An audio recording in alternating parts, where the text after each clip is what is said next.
Please, we're gonna get there. So number 2, approval of the agenda. And under committee business, 11A is going to get struck. Okay, the next one. So we can have okay, with 11A struck. I'll second that. Those in favor then say aye. Opposed? Approval of the minutes of our last meeting.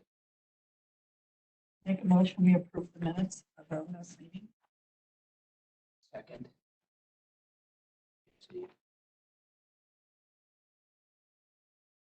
Questions, any changes? If not, all those in favor say aye. Opposed, the same. Public comments, do we have any in writing that came in or not? Anybody at the West conference room? Nobody. Anybody here with public comment? Room. Anybody online that we know of? Anyone online wishing to provide public comment?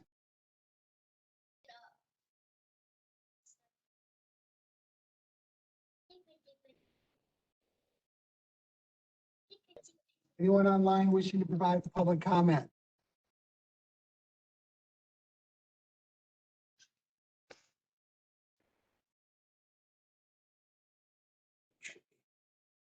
Should be good. We'll close public comment.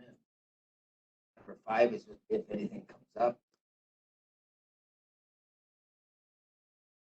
If any other supervisor here for number 6.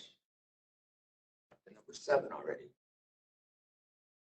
Update.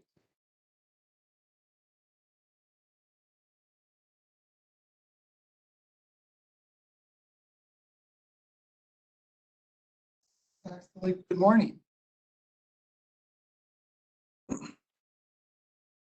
As you probably are aware, we only have one property available. I think it's an empty lot.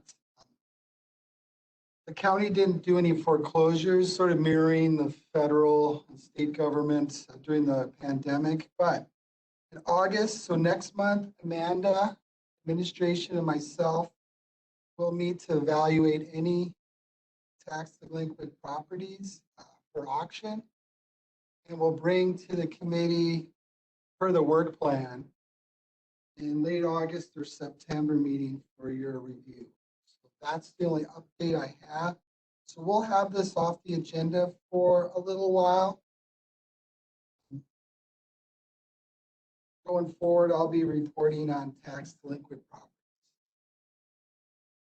So then just what is in that account for an amount right now? We know, was Amanda going to get us that number? Yeah, I don't know that number. Outstanding was around 64,000. It was around 64, so it's down Down. considerably, way Yeah, down. from a couple. Yeah. Okay. So that would be something maybe just to remind us. Okay. Any questions? So then after this year, we're going to do it back to our normal, wouldn't we? Yeah, that's Wise. what I understand from Amanda. I need to learn the process. Tina's been helping me in that. But that's the game plan. We'll get together later this summer. Review any tax.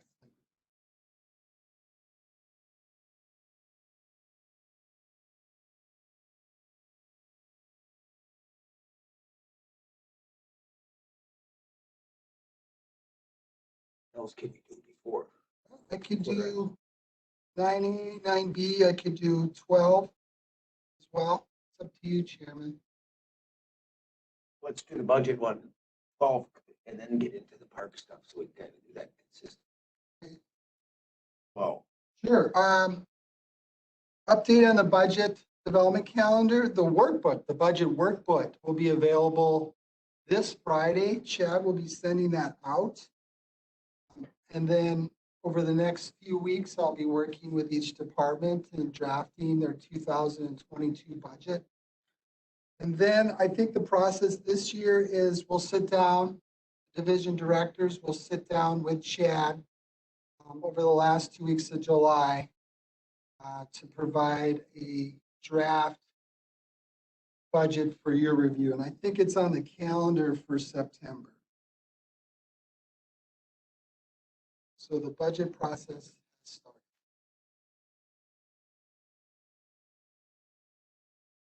Any questions about that?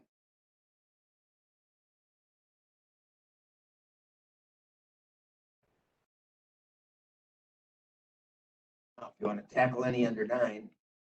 Sure. 9A, I could give a quick update. This is going to be Mo's presentation as well, but from what I know is, well, the public input process has started for the or will be starting very soon for the Comprehensive Trail Network Plan.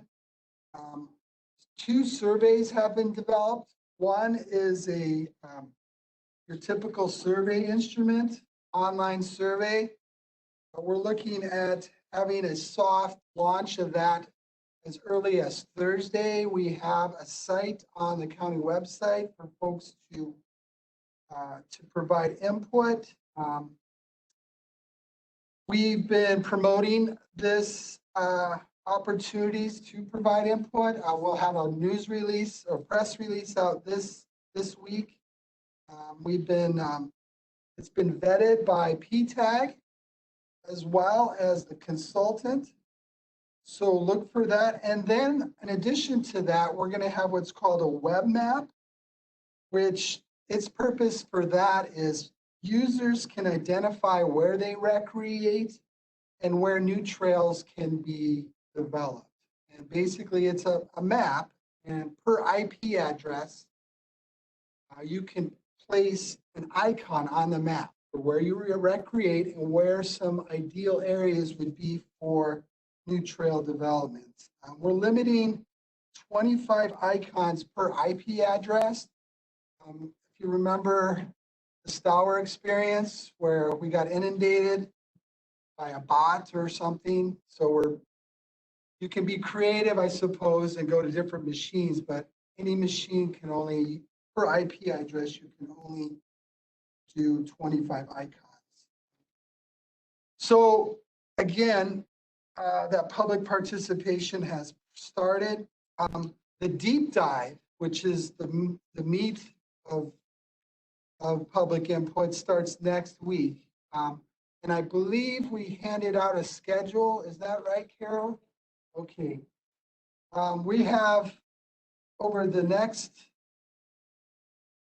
Tuesday, Wednesday, and Thursday. So next Tuesday, the 13th, Wednesday, the 14th, and Thursday, the 15th, the consultant and staff will be meeting with user groups at 3 different sites. And I would invite you, if you have the time, to come as well. You note on the schedule, on Tuesday, we'll be in St. Croix Falls at Lions Park. We'll be meeting with the pedestrian group as well as the biking group. And then we'll be providing an evening meeting as well. On Wednesday, we'll be at the Frederick Depot, meeting with the snowmobile group and the ATV, UTV, as well as equestrians that evening. And then Thursday, we'll be at the Amory Depot, sitting down and collecting input from cross-country skiers, equestrians, and PTAG. So PTAG has been really helpful in identifying key stakeholders to invite to this meeting. We've had a really good response. We're anticipating a good turnout from each user group. You are all more than welcome to come as well if you have the time. It'll be a group process where the consultant will lead and facilitate the meeting.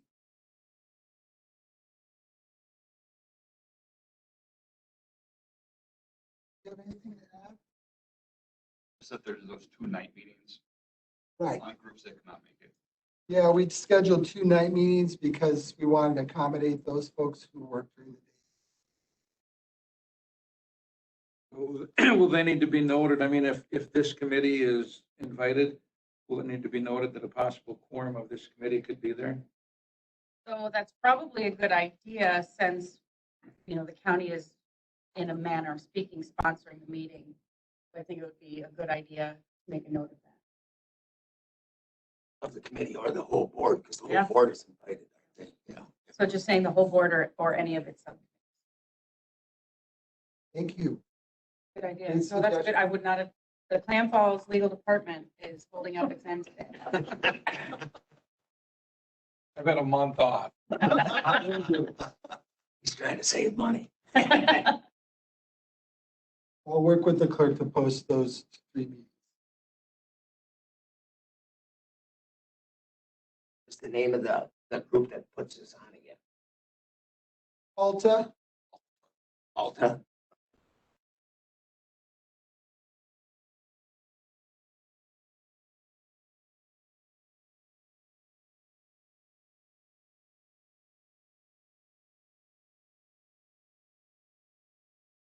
That's pretty much on track, is what we're saying. Yep, This on is task. pretty much keeping on task. Oh, yes, we are. I mean, PTAG had a lot of input in regards to the survey development. We're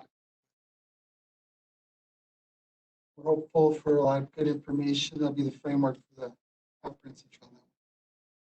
And all this information, what's that? Take 2 weeks to get it all together and stuff, and then the survey after that would be the, Yeah, I think they'll compile the survey results, bring that back to PTAG, and we'll continue on with the process. and then whatever comes out of these 3 nights, 2, That will be compiled and shipped. will be almost a month before that'll come back to us. I don't know, we're gonna see. We're playing it by ear. We may or may not have a PTAG meeting this month. So yeah, it could be until 3rd Monday in August before we have a report. But we may meet. We're not, it depends on how productive we are next week. Because they plan to attend most of these as well.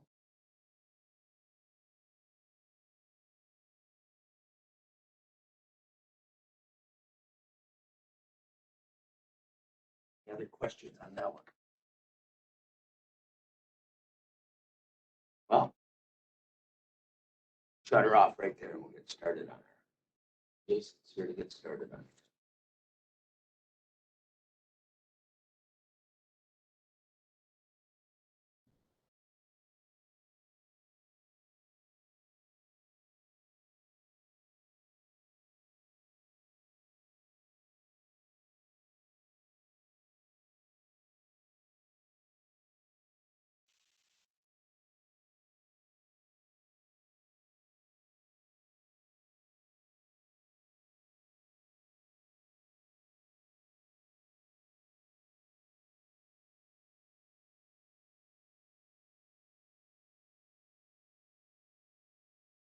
You ready? Ready. Open up our public hearing for the Craig Newman request. You want the map? Yes. Beat that in there, Jason. Right, so our first public hearing, starting at 9:16, is a request submitted by Craig Nyman for a conditional use permit to operate a non-metallic mine and take and have the review on the non-metallic mining reclamation permit to be able to operate a sand mine on a parcel located in the southwest quarter of the southeast quarter, section 36, town 34 north, range 15 west, town of Beaver. Parcel number is 008-00945-0000. The total property is 20.11 acres. With that, the rezone for this was just approved at the board meeting. If you remember right, and that the area that they're looking at rezoning is this right behind the barn. So that was approved. It is zone mining now. They wish to take and have probably up to 2 acres of sand mine there. There's a big hill back there that they'd like to take out. Total on that through the reclamation plan that Land and Water has developed with the property owner, they have 3.5 acres because of the area that they'd like to pile their topsoil and stuff. So that's all right in this area. Basically goes up to this shed, over to the barn, and that in the back The access is off from Highway 63. They're planning on using their existing house driveway for doing that. The reclamation plan shows that the sloped area would be put into permanent vegetation once the mining activity is completed. And the remaining area that would be flat would either be row crop or used for foliage.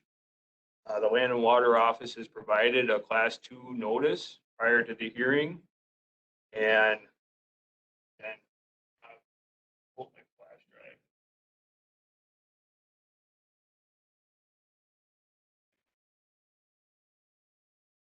I'll jump right to it. Basically, in that, following the Walton conditional use permits that we just had and going off from the application, some possible conditions, and that if the committee were to approve what's shown on the screen.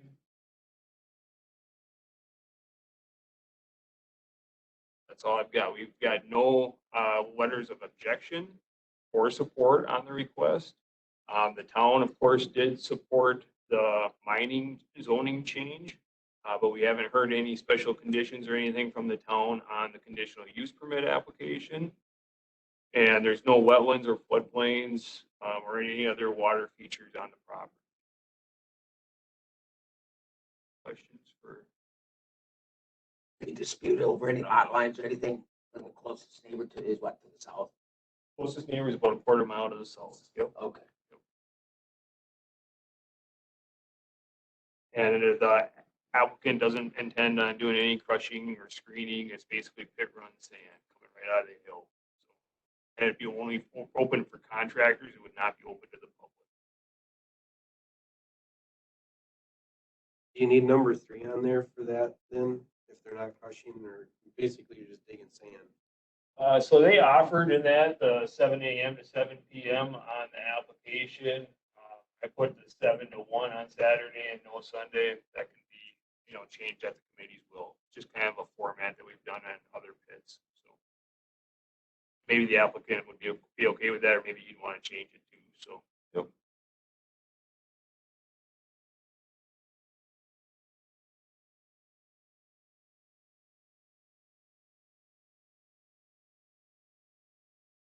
Is anyone here to speak for or against?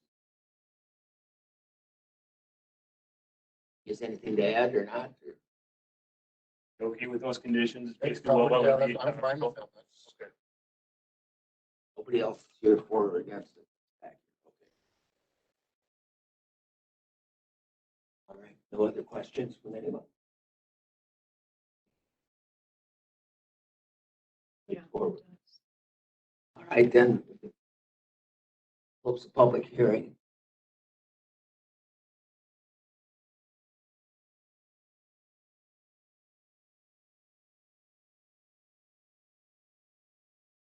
So I would entertain a motion for or against, possibly with the bishops in or not, or with those conditions. Okay, Tracy. For a second. Second for Doug.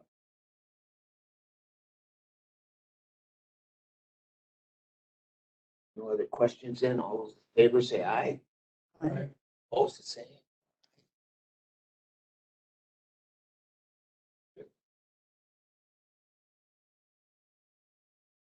Go through your Findings. findings and stuff on this. So the property is accessed by US Highway 63 over an existing driveway. The non-metallic reclamation plan shows that the slope area would be permanent vegetation. The remaining portion would be turned back into row crop for forage production. Class 2 notices for the conditional use and the reclamation plan were provided. The hill area to be removed is approximately 2 acres in size. Total area and that with the stockpiles of the black dirt and stuff would be 3.5 acres. Property was rezoned to mining at the June county board meeting. The town supported the rezone to mining, but no letters of support or objection in regards to this application. wetland, the water features. Did you- Wetlands or water. Good.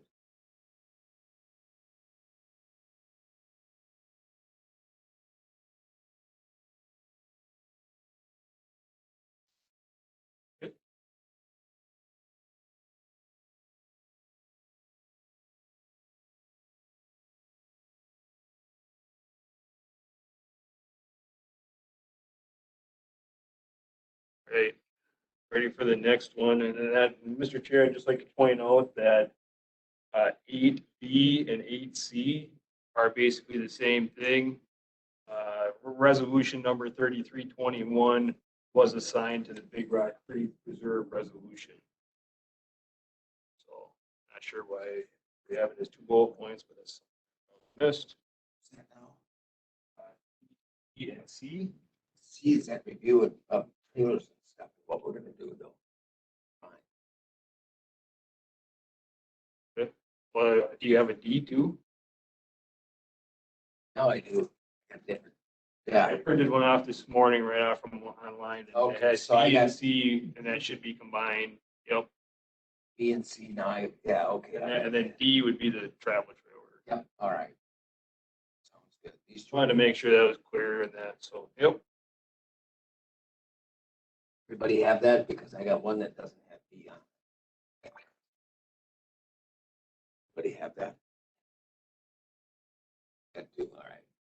All right, then let's open this one. Right. Opening up the public hearing for Big Rock Creek Preserve at 9:25. And Big Rock Creek Preserve LLC request a district change from residential Ag 5 to recreational business commercial B2 to be able to create a campground. Property affected is the northwest quarter of the northeast quarter, east of Highway 87, Section 7, Town 34 North, Range 18 West. It's in the town of St. Croix Falls. Parcel affected is 044 00144 0000. Total property size is 27.99 acres. Bob's got it up here on the map. And what they're looking at doing is creating a campground in the field portion here and possibly with a phase 2 expansion farther to the north. RA5 zoning district does not allow a campground. The only district that does in that would be our recreational business zoning classification. They are not required to get a conditional use permit if they have it zoned that way. So this would be essentially your guys' only chance to review it and approve it if they wanted to be a campground. Just to the north of this property, and that it's all connected as part of the Big Rock Creek Farm. But they also have an old barn up there that they do weddings at and other tourist rooming house activities at. So there is some similar commercial development on the property. This is just north of St. Croix Falls.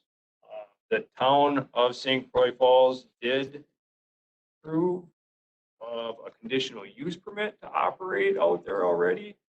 They did that at their May 19th town board meeting. If you're curious, the town put some conditions on it that they have a quiet time of 10 o'clock at night to 7 in the morning, that there would be screening placed along State Road 87 consisting of a 5-foot berm with 4-foot pine or spruce trees by the end of the summer, that there will be a 2-year probationary period during which any complaint will lead to an automatic review of the special exception or conditions by the Planning Commission and Town Board, that the special exception shall terminate upon the sale or transfer of ownership of either parcel of the land or the business itself. The business must obtain and maintain all proper permits. And then the minimum campsite size, and that would be 40 by 80. There'd be at least 2 off-street parking spaces per campsite. Minimum setback would be 50 feet from any site to the property. That was what the town had on it. We did provide the proper class 2 notice, and we have not received any letters of support or objection in regards to this request. just a rezone. The other stuff is all the town stuff. Yep, so it is off from Highway 87. Like I said, it's not very far north of the city of St. Croix Falls. It's got some commercial activity already in place. And then as far as dealing with the surrounding zoning districts and that being that the town of St. Croix Falls has their own zoning, most of our area is going to be in that RA5 classification because that was the default. So we don't have a lot to go on and saying that, yes, there's a lot of other properties in this area that are zoned commercial. But all we can go by is the existing use. It seems like it. So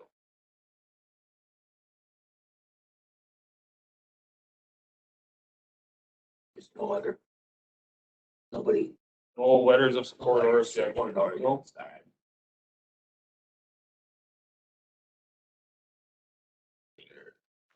On here to talk for or against it. We're here on behalf of Big Rock Creek, answer any questions. Jason pretty much covered everything. Still have other questions for us.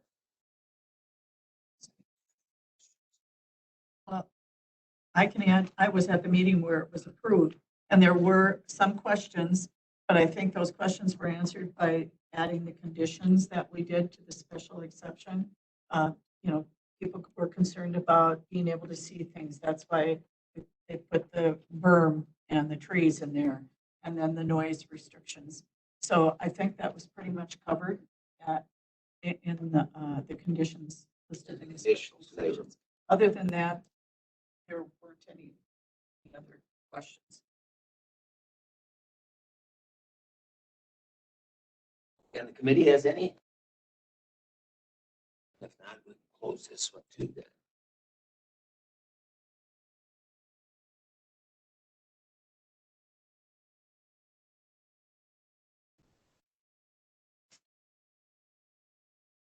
Any motion? This would then go to full board. So we'll go to the full. It's rezoning, so it goes to the full board. This would take care of B and C. So the motion would just say that it's move it to the full board. You need a motion to send it to the full board. Correct. You make that motion. Is there a second, Brad? Any other discussion? Hearing none, then all those in favor say aye. Opposed? All right, so we'll go to the full board. That should make this once, should it not? Will it make it the 20th? This is not on the agenda. It's not already on the agenda for the county board? Isn't it on the, Yeah, then it'll be fine. yeah, I did Yeah, the consent agenda, more than likely.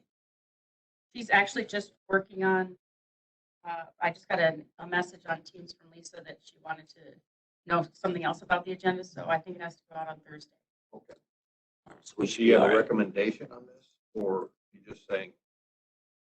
Because if you don't have a recommendation, I wouldn't recommend putting it on a consent agenda. Well, most of them go to that. On the consent, most of our zoning stuff goes on the consent agenda. Right, but you don't, Now, don't you, instead of just saying moving it on, don't you normally have a recommendation? with recommendation, I guess we. Oh, okay. You change the motion to with recommendation. And the second also, okay, so they both agreed, so that would be fine.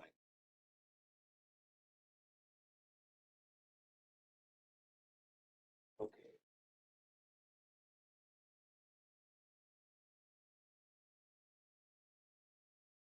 Right. Want to do 8D? Or you want to go back to the trail stuff? Oh, let's do yours. And you'll be done, won't you? Oh, So at the last meeting and that we had some public comment in that in regards to a park model or a destination trailer being possibly able to be left on a piece of property year round because of the setup and stuff that it takes to put them on the property.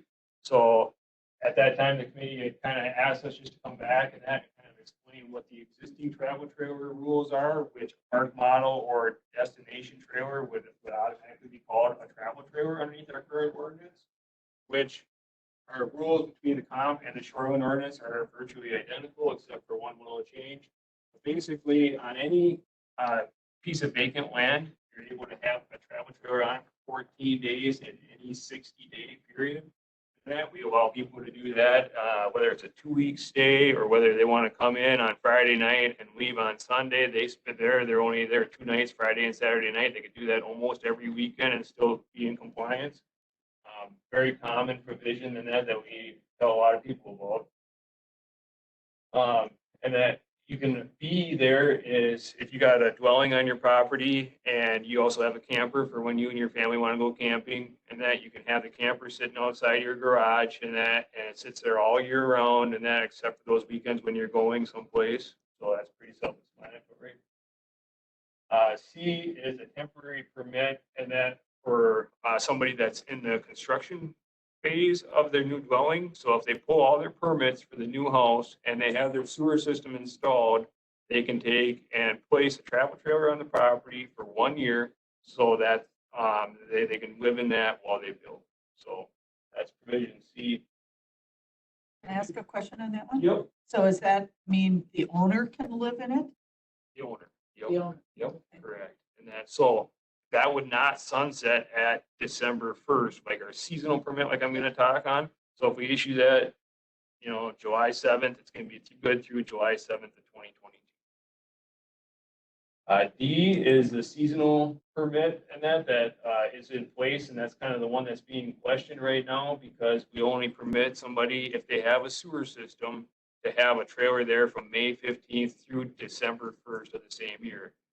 And that after that time frame, they would have to remove the camper and couldn't bring the camper back until May 15th again. We have issued quite a few permits in that for these, and that there's quite a few people that have taken advantage of that when they're just kind of in the transition phase where they don't know if they want to be a full cabin yet, but yet they're okay with putting in a sewer and stuff because they plan on building the cabin down the road. But again, that would have to be removed. So that's not going to fit for that park model stuff. But they do need a sanitary system. You're going to have a sanitary sewer. Yep, correct. So when we say state approved sanitary, that means that we issue a state application form. So any type of holding tank, conventional mound, at grade, that's what we would classify as state approved system.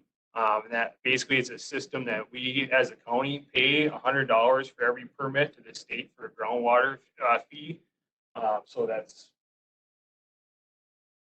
provision E, and that is to exceed that 14 days in the 60-day period and not have to take and pull that seasonal permit. And that if you have a larger tract of land, and that in the shoreline, it's 40 acres. In the comprehensive, in that ordinance, it's 25 acres. So that's basically the main change between our comp and our shoreline as far as travel trailers. And basically, if they're on a class 3 water body, travel trailer, not be used as a permanent residence. So again, that one really doesn't apply because I believe the public comment that we received had a lot less than 40 acres.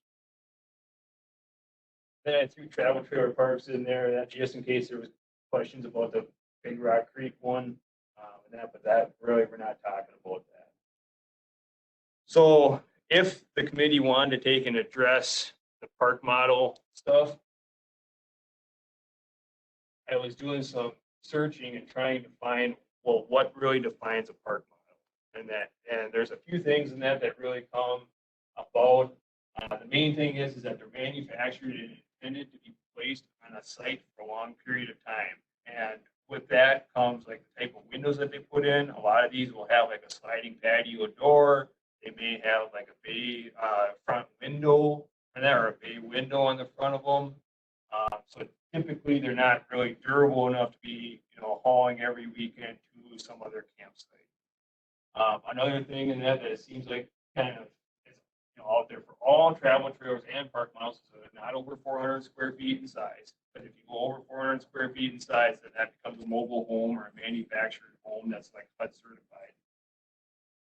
And another one is, it seems like they all have a hitch that's able to be unbolted or detached from it, because they're going to be sitting there. A lot of them are going to be skirted in that at these campgrounds.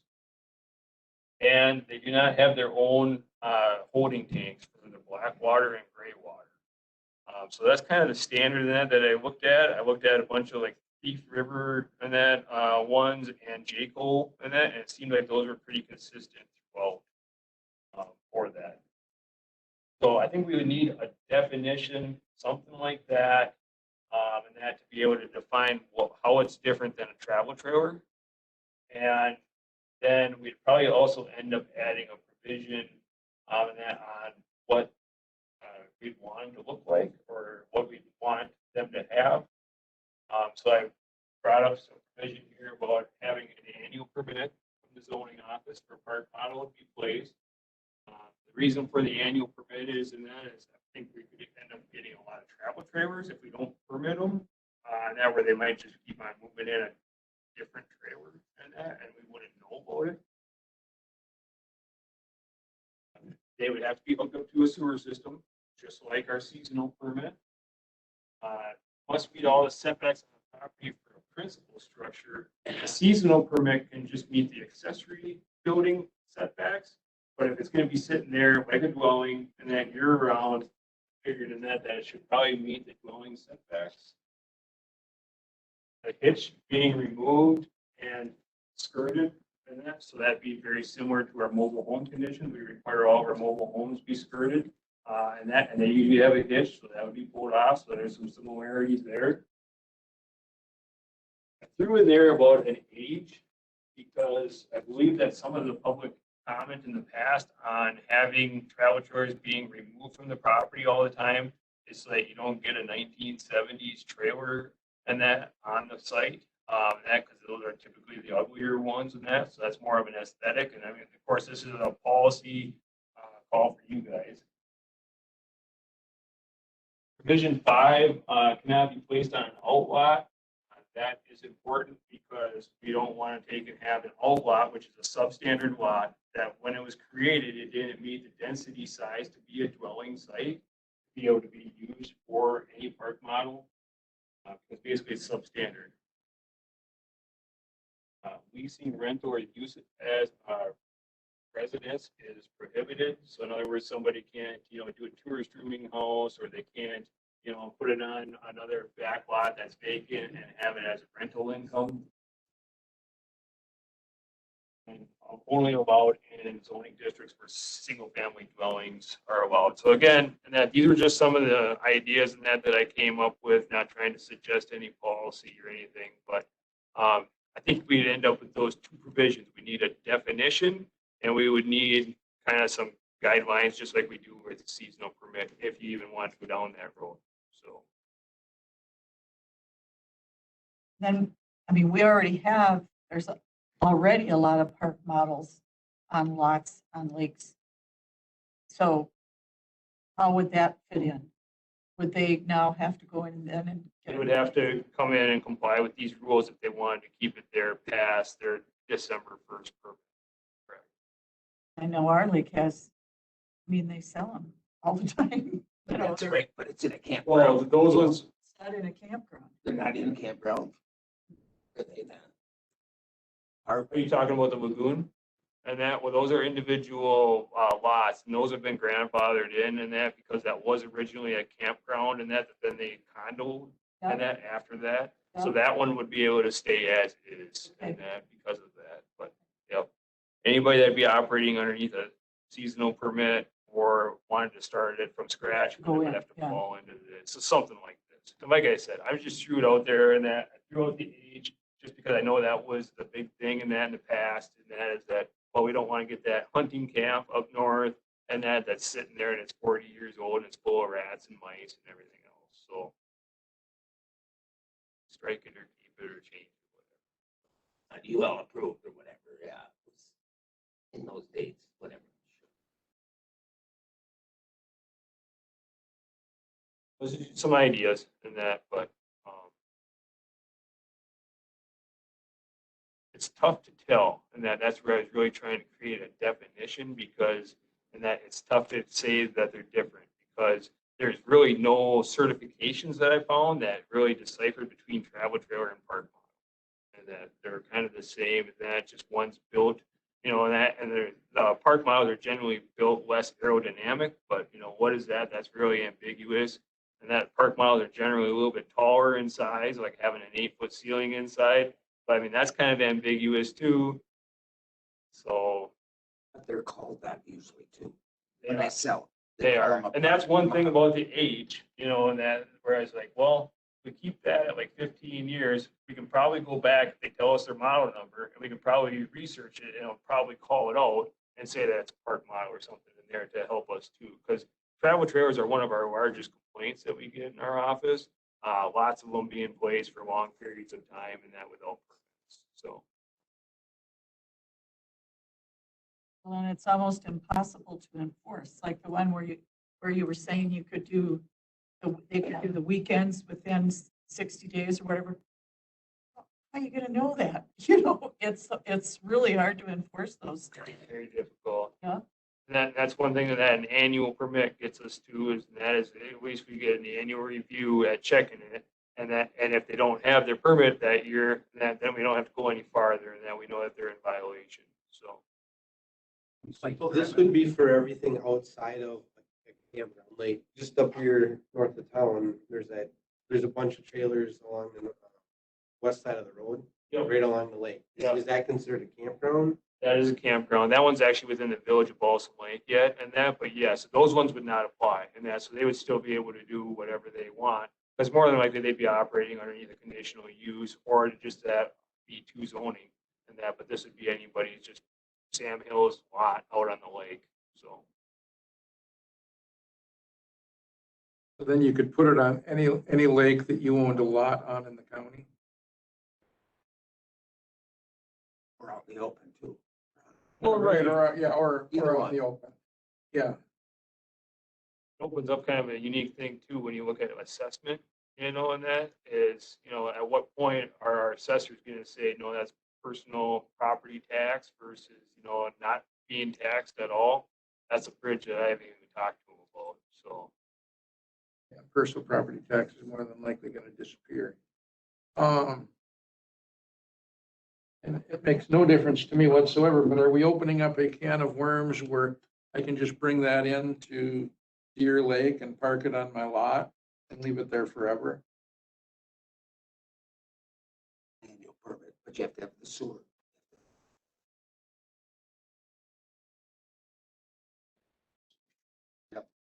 There's such a small difference between where you can have a travel trailer up to December 1st on a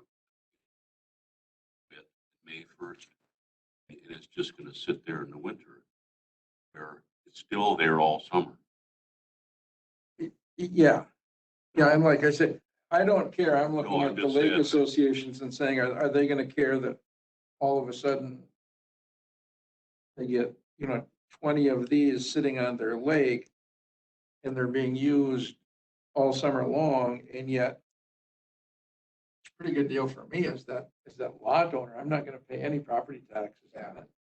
I'm not gonna pay personal property tax. I mean, it's gonna, That's what the big campers they've been fighting too. That yeah, it's gonna keep me from having to build the cabin, so to speak. And there again, I'm fine with it. I'm just throwing it out there and saying, are we gonna lead to this down the road now? If I've got a cabin on big lake somewhere, or a lot, I've probably got the money to build my house on it too, and want something more that's 400 square feet. Because it's just hard for me to understand if you can have a trailer there summer. You can't do this because it's in the way. I mean, people have to look at it. So I can't differentiate the two myself. I've seen these little houses. Yeah, makes no difference to me, just a thought. I do see that probably being an issue because I believe in that back, these travel trailer regulations really started in about 99 and that was a big comprehensive rewrite of the shoreline. And people were of that opinion that, okay, I'm going to go and buy a cabin on the lake. My taxes are $8,000 a year. And I do that because I want the comforts of home and I'm willing to pay those taxes and stuff. But I'm also doing that because I don't want to be in a campground. And I don't want the campground and the parties and stuff like that might be associated with a camper and that versus a home. And And then you get the other side of it, and that's property rights. And then I'm like, if I'm buying this lot and I'm paying that $2,000 a year, I should be able to place a camper on it. So that's the kind of where I think that the 14 days came out, is that people still had some flexibility to use it as they want, but yet county wasn't. It's very similar to the same issue with tourist rooming house. A person's paying $8,000 a year in taxes because they're in a residential area and they want their peace and quiet. And that now you can have a commercial business that come in next to you and it becomes a tourist rooming house. And there goes your peace and quiet. So it's, and they're paying the same taxes that you're paying, residential. So I think that's a bigger issue than, I think we've got. There's some pretty big motorhomes pulled in and stuff. Was that back in '99? That would come in and party for 2-3 weeks their summer and just raise the heck. Yeah. They get the driveway and they're paying nothing for Yeah. taxes, but they get all the services we have, the cops, everybody else. Yeah. Driveway. Yeah. And that was the biggest complaint. And then a lot of them didn't have sewers, so that's when the sewers got put on. Please understand, I'm not trying to say that this should be done or anything like that. I was just trying to be prepared, and so you guys kind of see the two different things that I was looking at that we need. That's what people are gonna bring in these park models. They, it's like the little sheds. They're putting these little sheds up, like you see in Centuria. They built that all those. They're living in those all over. How many people in that we get that want to live in an old Hickory building? Yep. So, Oh, you're kidding. Oh, gosh, no. That's the big thing. They want to live in those. I do think that this would be used quite a bit if it was placed in there, and that to have some kind of park model, and maybe that would be a condition that you'd want to add even further, and that is that it can't be used as a permanent residence if you decide to do something. I don't know, but typically Put they're it not as a insulated conditional very use, well. so it has to come by us. If we do that, and this as a conditional use, so we can see where it is and stuff and kind of make it up. Then we have to, if we put something and it becomes our ordinance or whatever, we have to be able to enforce it. Rob and I were just having this discussion. If it's impossible to enforce, why do we have it? That's why we need a conditional use. I mean, they have. I think Specific. I could buy into Kim's theory if it couldn't become a permanent residence. Yeah. There again, I would be fine if it could only be used, I don't know, May to December, or there again, or whatever. But it keeps somebody from having a permanent residence on, well, and I don't care where it is, the lake or out in the middle of nowhere. Basically, that's what they And want. really not paying property tax on it. Yeah, with the same use as the cabin. With the same use, so, I would be fine with limiting the time of when it could be used. So like those park models that we're talking about over by the lagoon. So Those are definitely what I would call park model. And that, Yep, if you think of yeah. anything in the lagoon there, So- so they pay no taxes on those park models? I believe those are personal property tax. That's it. I should be looking at one of those. Most of our I'm thinking bigger the same lakes thing back that here. are already developed with cabins. I don't know how many people would tear down a cabin and then not replace it with a cabin, but then there's gonna be a few, so especially on our smaller lots, so. But the reason that these are on wheels is so they don't get damaged. That's the biggest thing. It's on wheels, it's movable. You can't attach. And really, we're only talking about the smaller parcels, because if it's, 40 or less, in that, and they're in the shoreland area, they can already have it there, and they don't even have to have a full sewer. It could be only a privy. And if then they're in the comp area, we're talking 25 acres or less, and then they're able to do it already. So we're talking smaller lots in general. I mean, I'm not saying that 25 acres is small, but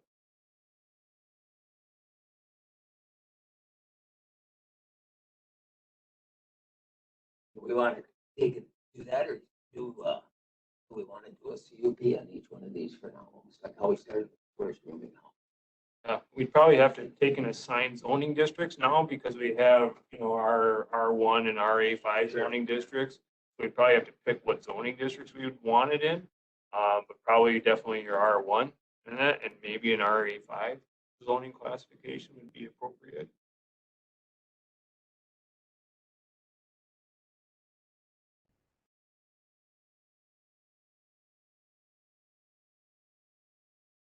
We just already had the conditions. We can go from there.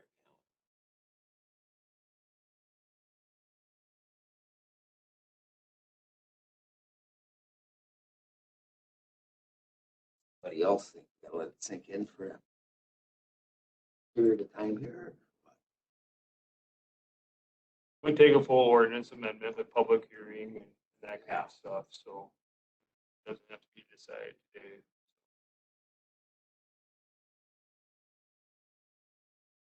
Well, I'll go back. I would be in favor of it if we put a time limit on it, so it couldn't become that permanent residence. Because I don't think that's what it was meant to be. Reason why I think we get so many seasonal permits at May 15th through December 1st right now is the snowbirds, you know, and I mean, they're coming back and then they're staying here over the summer and then they're gonna go back south. You know, so I think that's getting used a lot. Because of that, I'm not sure for how this would be used. It does create a little bit more administration when we limit the time use, you know, and that. Are we gonna do a follow-up visit to every one of these after December 1st to make sure nobody's there anymore? I don't know, you know, so there's a little bit more, you know, enforcement time there. But yet at the same time, They don't do it. you know,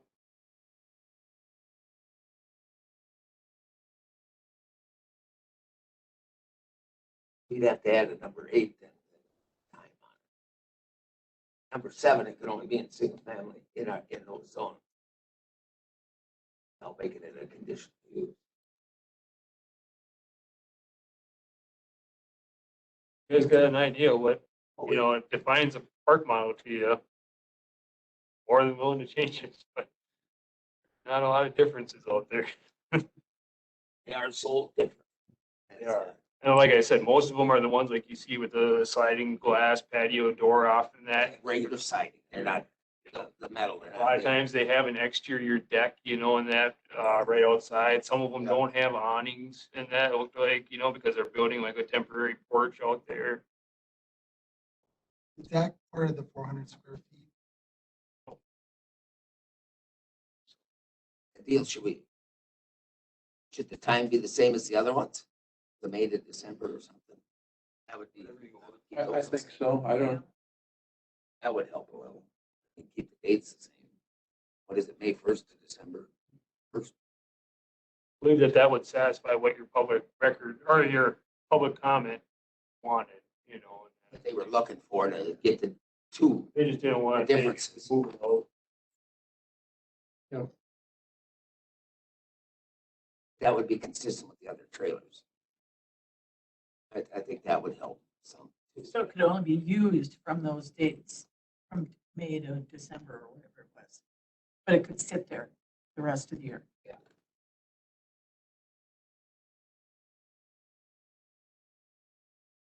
Might be just enough to push somebody to build that cabin if they're gonna still do that, you know, Yeah. so. Or else they could go for a year and let it sit and then build. Two, so, you know, they'd have a year at least to get going. Are they gonna need to get an address signed for them? Because if they're sitting there all year for, It'll be tied to the sewer, and that's how we issue most of our addresses. So as soon as you have a sewer system, you have to have an address so we can track the maintenance of it, the pumpings. So, yep, we all have addresses. I just know that there's one cab, there's a trailer on Vincent, you know, Elizabeth was handling it. And it's down in a hole. You gotta pull it up out of there. He left it there for a year and then Elizabeth saw it and he had to get it out of there. And so he's gonna be the guy that's mad because that guy can leave it. So, yes, They get it out. And it's a trailer or it's a, it was a trailer, but it's a big trailer. And Oh. then, I'm not kidding, that hill is just as steep as can be, and he has to get a tractor to pull it up the hill and out. But I'm just saying, he's gonna cause an issue because we let these guys stay there and he can't stay there. sure. Yeah. Get it. Yeah, I guess he's gonna sell it. so, but he could now, right? I mean, leave it in theory because of the other one. Well, because he doesn't have 40 acres. He's on 3/4 of an acre lot or something like okay. that. Yeah, he's got like a 40-foot fifth wheel trailer. and that's really steep to get out of there. He did put in a holding tank, so he can do a seasonal permit and stuff. And that, but he has sold that lot now, so. Yeah, his kids wanted to sell it. So, Somebody else. that one's probably not gonna be our issue, but somebody else maybe. Somebody else will pull it down in there, so.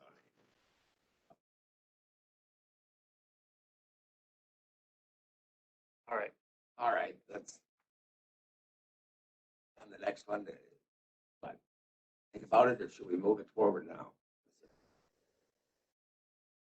Let's take a public hearing, doesn't it? Let's take public hearing.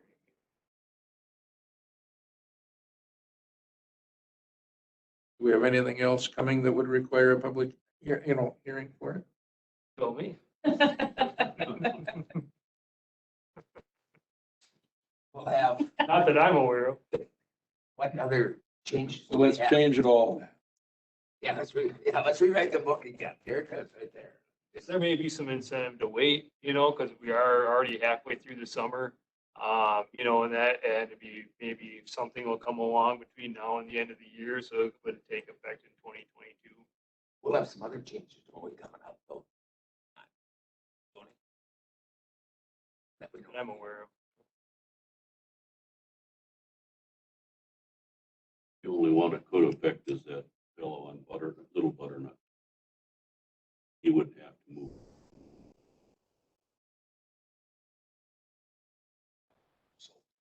The one that He's was got, here. Yeah. Well, let's hold off. That's funny, because I was gonna just say, let's move ahead then. Yeah, let's go. We can Let's just hold off. move on. Put it. Put it on the September one. For a Bring it public back. hearing or just? Yeah, we'll bring it back and then we'll do a public hearing or not. We'll see if anything happens over that. Change anything. Something else. Can you send us what you put together so that we can have a chance to look at it a little more? Send it to y'all, Maybe we can email. look that model part, see if we can find, there is another definition. Find a better definition, Jerry. It's better. It's looking, It's, yeah. The big thing that I think of, and they don't want to come out and say it's got to have a patio door or something like that, for the main access to it. The main thing that I think that defines them is not having those holding tanks for the gray and black water, because they're normally put on place and they're usually hooked right into the campground sewer or whatever's there. I think that's the major defining. Not self-contained. And the hitch being removed, and then I'm like, well, that can't be, and that, but I looked up a whole bunch of them, and every single one of them, that just bolts off, We'll take that with him, so you gotta keep it. The guy delivers and he takes the hitch and goes, yeah, it's yours now for sure. You gotta buy it back to move it. It's kind of a weird thing, but I guess it is. All right, thanks. The interest is that they take it right off. Take it with them. Back to number 9. Should we take a short break? Clock. Then here, I'll be doing that update. Yes, oh my God, my best crack at it. we got him hiding or what? I'm working on a tower. Up there, should we get started? Let's go then. Do my best and We're not cigarettes anymore. So we'll need that. Good morning. On 9B, the update to the DNR response on the Mackenzie Creek Wildlife Preserve letter. There has been no other response back from DNR on that. Ben did reach out to Michelle to see if she could come and answer questions from the committee. She is not here, so that is the only update on that.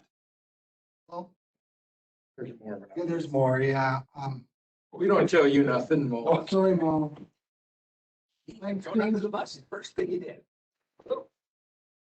She did send us a letter, it was in your packet. I hope you all had a chance to read it. I did. Forgive me, Mo, we didn't fill you in on this. Her schedule is really inundated with other commitments, so I encouraged her, invite her to call Brad. And I'll leave that as a segue. So she called me last week, right? Yeah. And so we can't call them a trend. So really what we come down to is pretty much an agreement where those 3 trails in McKenzie, we can advertise them, we can kind of do whatever we want with them. We just can't call them a hiking trail.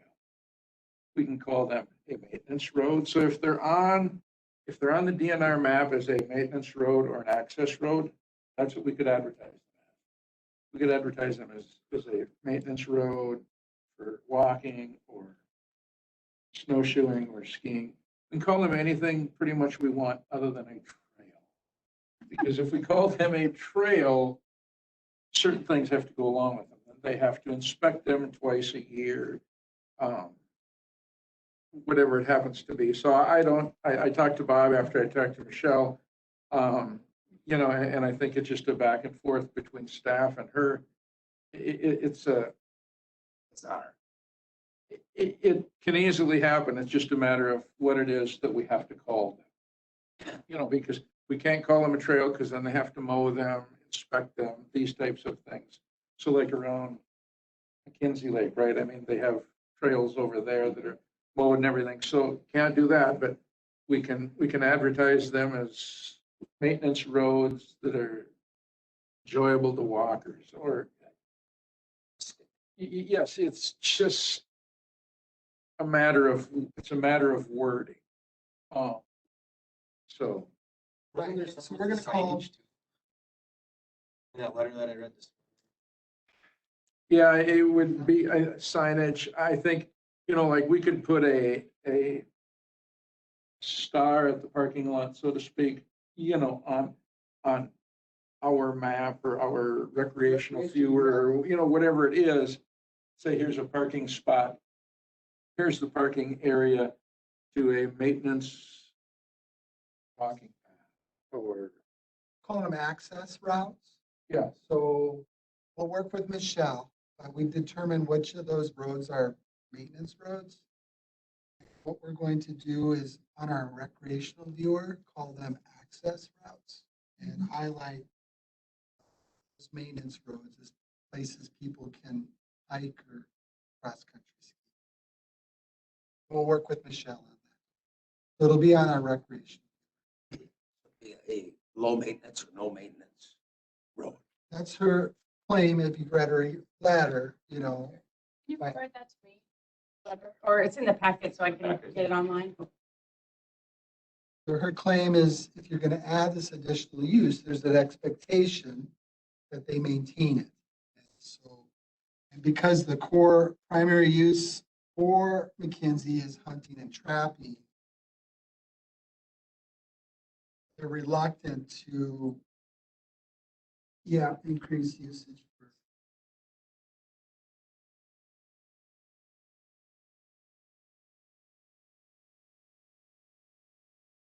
Chair, 44 must be. Chair. Yep. Just as a reminder, you know, with the creation of the Parks and Trails Department, you're wondering why it's a little bit different here, and we've shifted some responsibilities. The Parks and Trails Department is now within the Public Safety and Public Yep. Works Division. And with that, based on the job description, Ben has moved over there as well. So he has transitioned. And so at this point, Mo's taken over producing himself as the Parks and Trails guy. Sure. Educate myself on these things and Say. talk to you about it so I understand them better myself when I talk to Ben this morning. Get the updates for these. On the item C, the update on the cattail approval from DNR, that was the master plan that was submitted in 2018 with the Stour plan. Unofficially, there's been no movement on that with DNR. Understanding that they're waiting for the Stour to be resolved before they move with that master plan. But it's still a separate issue and they won't answer that, is correct. Okay. We'd strike that from the agenda. I mean, that's the Absolutely. same. Not mention, put it on there until it's done. That is bull. Yes, I don't know how to even say it. I'll get in trouble. Why is it not a separate, it's a complete separate trail? Should have been done in 2018 and here we sit. And they shoved chapter 44 down our throat and all these other chapters, yet they do absolutely zero. It should be on there, and we should be sending them a letter every week too, to ask where it is. Because it has no concern with the Stour. That's what they tell us. If it had any concern with the Stour, it should have been with the Stour stuff. Just happened to be sent in. We wanted to do our trails all at the same time to have the same update years. This one's 3 years behind already. It just pisses me off that they won't do anything for us, what it is. Maybe Michelle can answer us that. Learn more on it. Yeah. Digging on that one. On your page, Kim. It should not be like that. Not on long enough. Yeah. Item D, the update on the Sterling Trail Stage 1 project. That is complete. They've completed Stage 1. They have some minor signs they're going to put up. Ben is going up there Thursday to okay the trail, so make sure it's all ready to go. So that Stage 1 is complete. That one.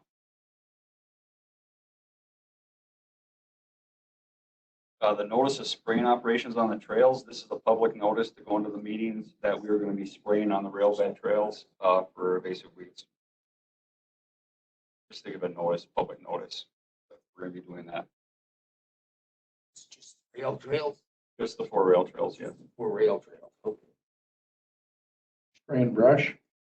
for weeds. Update on PTAG and ATV committees. This one combines a little bit with G also. The ATV committee met yesterday, talked again about the Sterling Stage 1 being complete. And that's Stage 2 for next year. With that, the new group, the ATV club that formed up in the Clam Falls area, they are working on the Lorraine Trail development. And Ben has reached out to DNR on that. And one of the questions was, can the trail be developed by DNR in the permitting process with that? So that's ongoing to make sure that we can get that trail developed and what it's going to take to do that and what mitigation is needed for the heavy soils and the wetlands that were kind of compromised when we had more of a rainy season. They ran up there. So that is still in the works. And again, Ben's working on with DNR on the feasibility of getting that trail in there and what permits it will take to get that done. On PTAG, I was not at that meeting. They talked about the comprehensive plan and tentatively meeting possibly in July to see when their next meeting would go at that next milestone with the comprehensive trail plan, whether they need to have a July meeting or an August meeting. Also, they talked about Summers Lake, the parking lot and equestrian area. Ben did bring forward an estimate for a parking lot. I think they're going to look for a different avenue and some different estimates on developing those parking lots, that parking lot up there. The initial estimate was quite high on that one. If you want to, I wasn't at that. If you want to have more on that one. Just one other thing, if you all recall that this committee recommend that PTAG look at the idea of adding summer ATV, UTV use to the Gandy Dancer State Trail. And their recommendation, they being PTAG, was to table until the comprehensive trail network plan is complete. Also, they did take one more look at the next agenda item there, resolution 30-21. And there wasn't any changes. So those are the ATV, UTVUs, rules and regs on county forest lands. So that's been fully vetted. Thanks. And then the last item on there is that resolution 321 with the language that's in your packet in red that was changed. And then looking for a recommendation if that would move forward to the county board, then for approval to do that. There is a fiscal impact on that resolution. Approximately $14,500 for materials, for gates and signage, some hardware and stuff. That does not include equipment time or staff time for installation. That is basically material costs. Lower than what's estimated on here, Mo? Correct. That's basically just the materials cost of doing some of the work on there, defining what roads can be done and what can't be driven on. The clubs could be asked to do some of the work on doing that, but they're not funded trails currently. So the clubs may be able to do some of that work if they are interested in doing that. So we should send it to the finance committee then. Is this been approved or do we have to send it to them? Which is how much? This could fall underneath that $200,000 of trail development. Much is it provided? $14,500. Could be utilized that money from the lime quarry that was designated for trail development. Would be a good indicator for you to use of this fund.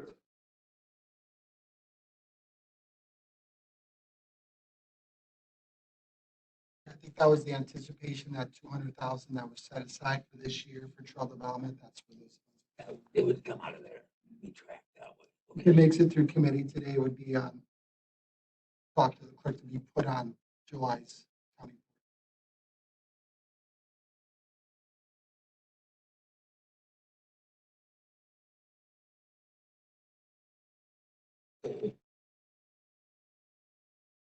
Questions?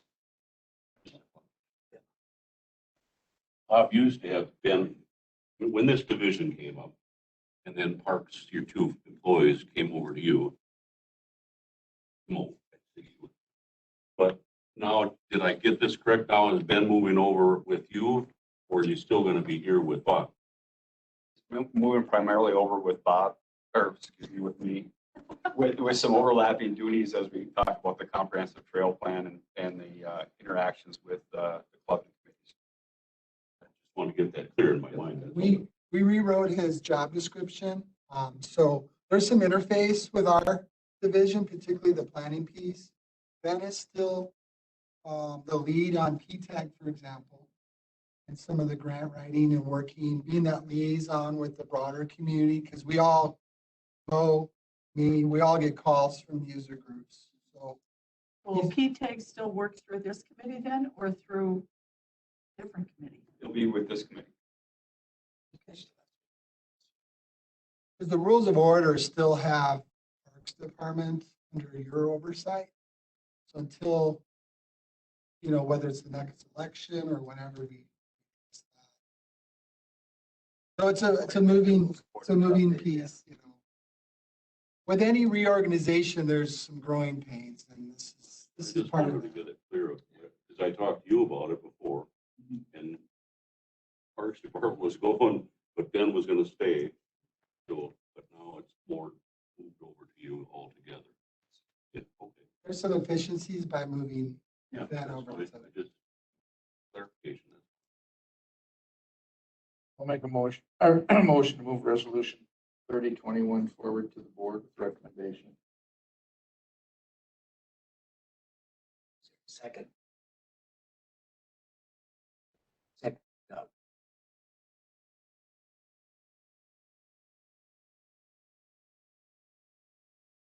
See, Mark is here. Mark, did you have any? This was all right with you? Regulate these activities on the county forest, this resolution. Yeah, that's fine. All right with you too? Okay. All the other stuff. Yeah, part of Mark's presentation will be some of this Some of because, this. yeah, it's been done. It's been done. Okay. All right, then. So, all in favor, say aye. Aye. Opposed, same. So, with the- I got- No, it's a Bob question, I think. Okay. At least he was the one that answered it. Bob, so you said that PTAG kind of put the four-wheelers and ATVs and UTVs on the Gandy on hold, but it's still moved ahead to be kind of within the comprehensive plan Right. as that works. Their planning stages still has that added in it then. It does because, as you know, we have two major arteries running north, south, east, west. Rails to trails. Okay. And so that would be part of the So conversation. it's still within the big overall plan. They're just not gonna look at it until the plan is complete. Right, it could be part of the connectivity piece that we're lacking. It'll be part of the discussion. Thank you. Suppose I need to ask is where does that leave us? Because we might work on it. We haven't, it's not been in the discussion, but I just say it's working that way. Become a discussion item. Well, you know, I'd recommend funneling everything through this comprehensive trail network. So when is that scheduled to actually be done? I think we're just hoping to look at, we want to align it with the budget process. And we're hoping to identify the new trails by October. So you all can consider them for the 2022. Or the RFP and one of the outcomes, the expectation is that it is completed by the end of this year. And that's what we So put in the not- RFP. I mean, not, 2 years. not indefinitely down the road at least. I mean, it's- We'd like to have the framework in place by fall. Never ending. You guys can fund it next year and subsequent years because it's a big project. I think those high priority ones would be funded first. And we'll do that through that CIP vehicle.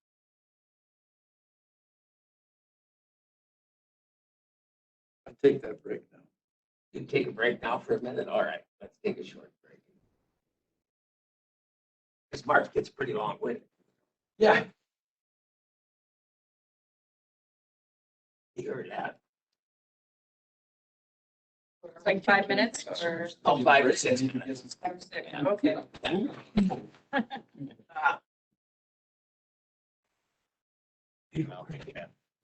Thank you.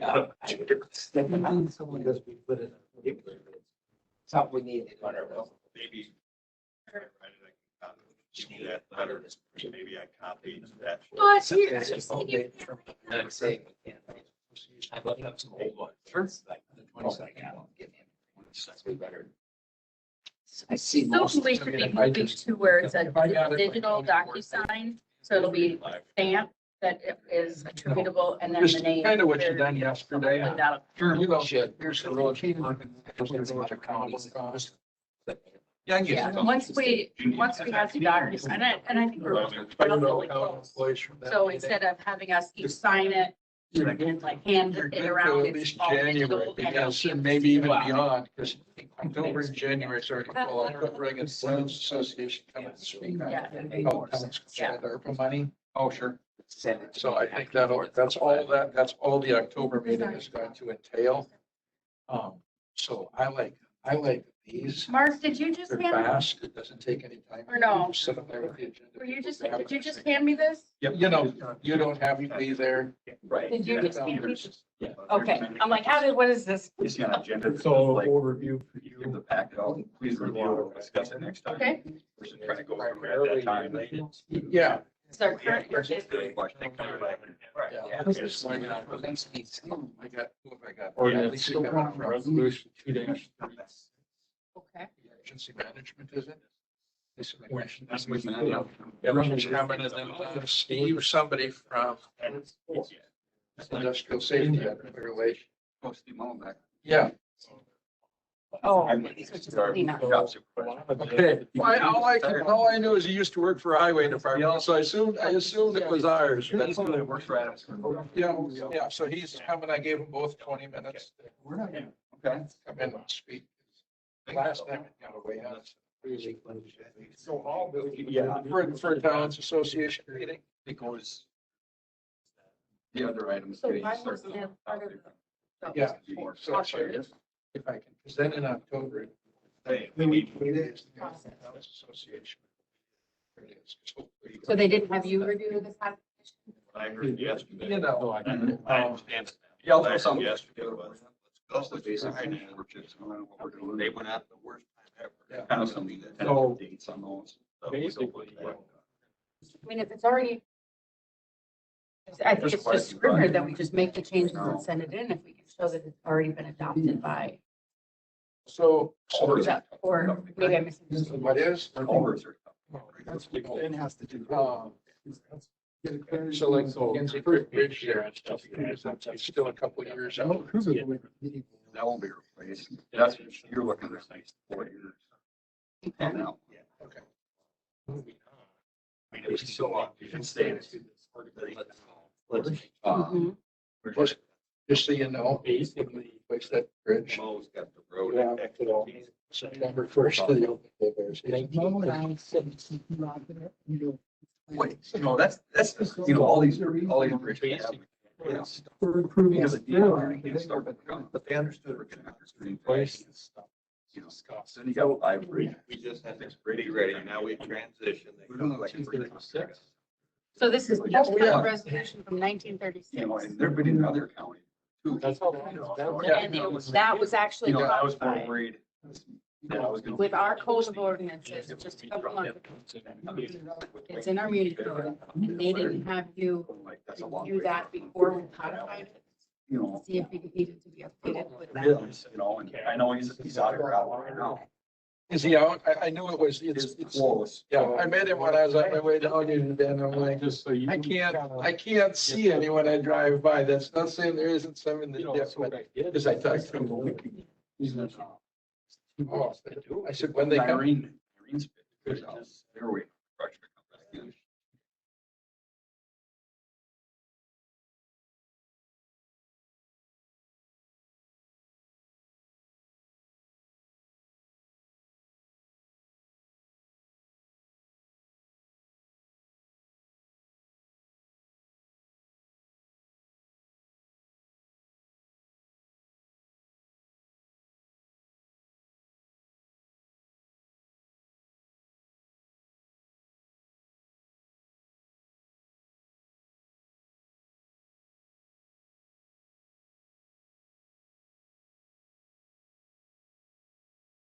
Item and a half is concerning the sustainable forestry grant. Essentially, that's offered through the Division of Forestry with the DNR, 100% funded.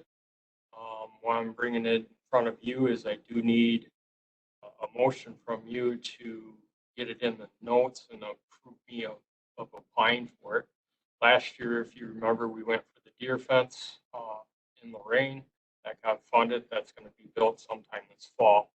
This year, I'm waiting on the guidance, but as of right now, I'm thinking of applying for improvements to the parking lot on 30th Street in the town of Lorraine, getting that re-gravelled. It's been about 15 years since it's been re-gravelled. As I speak in front of you, what I'm trying to say is I really don't know what I'm going to be applying for because the guidance really hasn't come out. There isn't a whole lot of money for it. But I do need a motion to apply for it. Make a motion to apply for it. We'll have to show that in the minutes that we applied for any, basically. For the sustainable Forest. Sustainable forestry grant.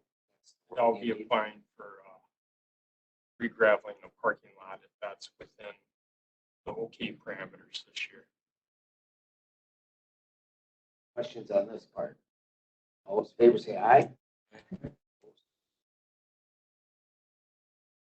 And moving on to the second item, which would be ordinances that are now transferred into Muni Code. A little bit of history. A lot of this was combining a lot of the ordinances that pertain to the forest. And that goes back all the way to 1936. Essentially, this should not be new material to you. It's all updated state statute, or we covered like 99% of this when we did the new 15-year plan, the 2021 to 2035 comprehensive plan. A lot of this is kind of paraphrasing, the 341 pages of that plan and making each section that is applicable to code in this particular ordinance. Starting off with the general and definitions, there isn't a whole lot of changes. Essentially, the first one deals with the, it's just kind of a wordsmithing, taking out the family, whether married or unmarried, I guess. I'm not going to waste a whole lot of time on that. Second component would be associated with the statutory change associated with motorcycles. And the reason that's appropriate, I guess, in the county forest is motorcycles are allowed. So I guess we're adopting the state statute associated with the actual definition of a motorcycle is. You can, throughout this document, I apologize, I should have mentioned this first, anything in red is added language. Anything that is crossed out is what exists in code. So strike through is being replaced with something in red, there's some type of change, excuse me. So unless there's a question, no questions, I'll continue to proceed. Second page. Mind, Chairman? Go ahead. Just to reiterate, again, we're just updating the current code to reflect state statutes as well as what's been in the 15-year forestry. That's something That we went through, right, this is something you had requested. yeah, so that we get it, yeah, that the state, the codes are updated. It's updated. Yep. Moving on to page 2. Essentially, same type of thing here. Kind of a statute associated with snowmobiles, incorporating that new statute of what the actual definition of a snowmobile is. It may be a little wordy. Yes, we could just reference state statute 340. But for the purposes of today, I wanted to show what the definition actually is. A lot of work in this next section. We go to Article 2, the county forest, towards the bottom of page 2. A lot of this basically originated from the ordinance in 2-36, and it was never posted online. So in the interest of public transparency, if this is going to be coded, then we've got to get it up to snuff with the current state statutes and the current forest plan. So starting off, basically, we have to define what the boundary is. If you remember back, we had maps up on the board, etc. This is the official boundary of the county forest. So those changes there, it's no longer reserved. That came with the old rule associated with forest crop law, which ended in the 50s. Moving on. Basically, this ordinance again stated that if a property went tax forfeited back in the day in the 30s up until the 60s, the county would take a tax forfeit of land and they would enroll it in the county forest. Well, we no longer do that. It goes through criteria. A lot of the parcels get sold at our public auction, etc. But if a parcel did go tax deed, there is a possibility that it may go into the county forest, up to you guys. And that procedure is outlined under section 2623. Along with that, if you remember chapter 400 in the forest plan, we just can't sell county forest. Basically, that needs a resolution. The DNR has got to approve it, and we've got to approve a greater public good. Already approved in chapter 400 of the 15-year plan. Just robbing language of chapter 400 in the 15-year plan. Nothing new here.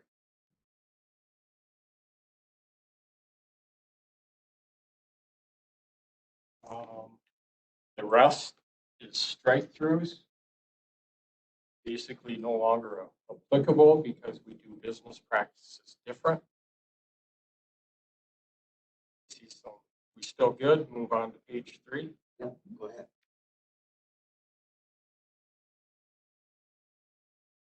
And a lot of straight throughs. So the new language is, I come up here once a year, we do a timber sale auction. Here's the timber sales, here's what the bids were. Anything that exceeds $3,000 versus 1,000 requires your folks' approval. Vince signs the contracts at the end of the day.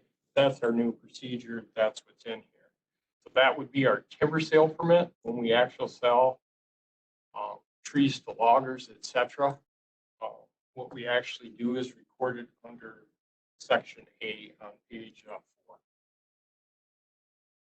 The other half of what we sell would be miscellaneous forest products, firewood permits, Christmas tree permits, and hidden in the budget that you guys approve every year, there's a fee schedule where we charge $8 a cord for firewood, $2 per Christmas tree, etc. Every year, you guys have a chance to review that. That's buried in the budget, but we do review that every year at budget time. And a lot of the stuff that's contained under the firewood permits and forest product permits, I'll just point out a couple of them, like number 9 right here. Well, you just went through an ordinance that we're going to allow ATVs on trails, etc.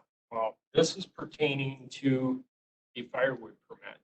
The reason that we do not allow ATVs, tractors, skid steers, etc., from the general public who has a permit to gather these things is that drives insurance and liability. They would have to provide me with a general liability certificate and insurance. So we just don't allow them to use a skid steer or tractor. And they would have to be a VISTA approved logger. It just exposes the county to too much liability, plain and simple. Again, this is in the 15-year plan, reviewed by corporate staff, etc. I bored you to death yet. We'll keep moving on. Any questions on that section? Oh, this is going good. Better than the 400 pages.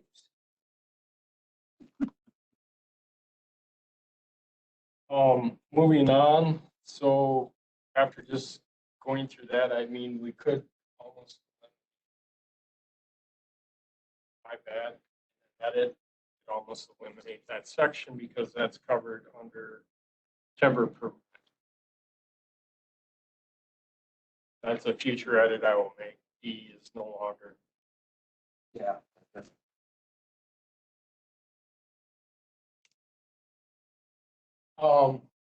Next couple items should be real quick. If you could scroll down just. This is a simple one. Haven't allowed cabin permits for a long, long time, so we got to get it out of there. Just can't do it. Moving on to let's scroll to the next page.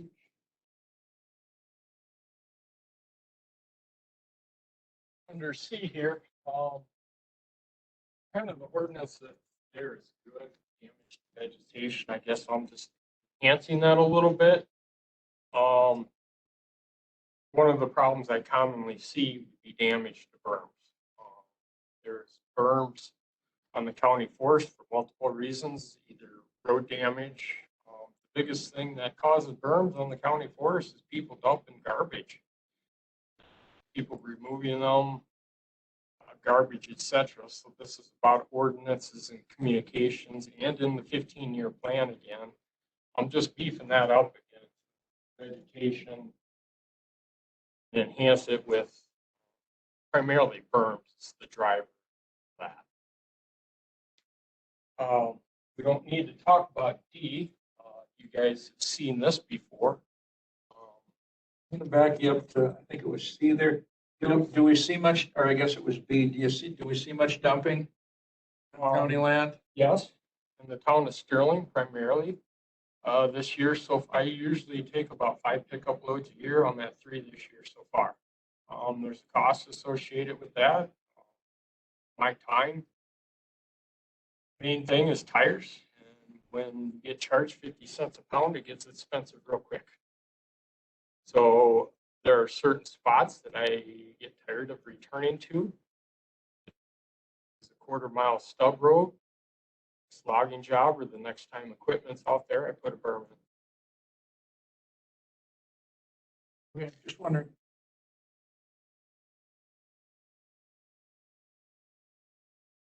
Last year, we even had a boat down.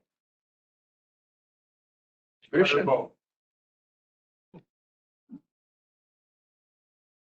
Moving on.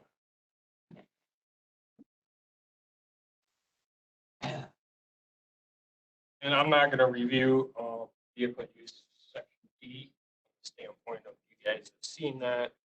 After today, that's ready to county board, et cetera. That's just incorporating it in the right spot. So.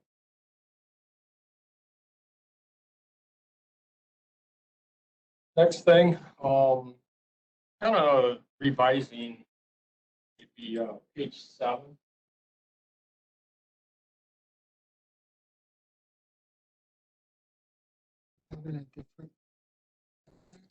Maybe try the Word document.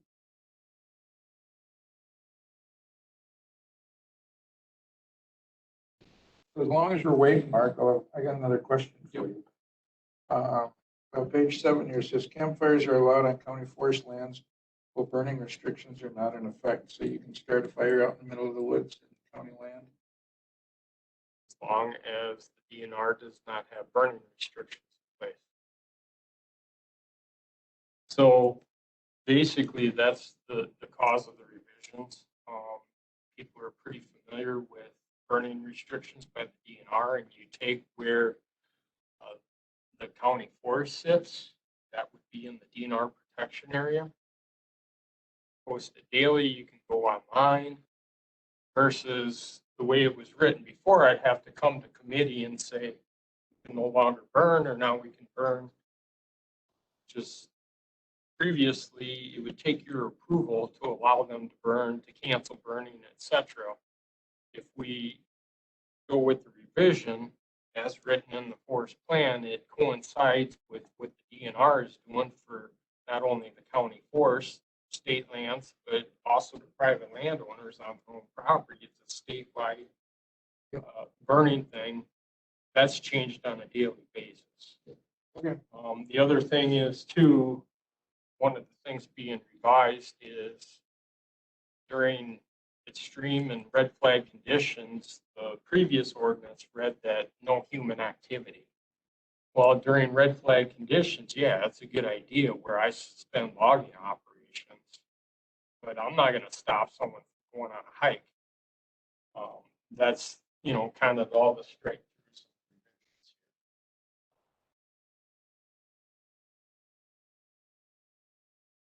Yeah, under the red flag, I don't know why that's showing up, not showing up. Straight throughs. But they got it in front of them. Number 2 is struck through on this. Yeah. Yeah, the Word version is missing pages there. Just ends after page 6. Oh. The PDF rather. Can we use the Word version or no? Yeah, just I wonder if you you.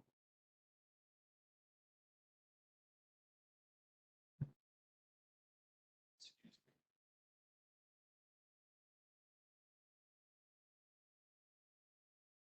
Get the silver markup right there. Oh, let's see my confidence. There we go. Perfect. Okay, the next section, F, penalties.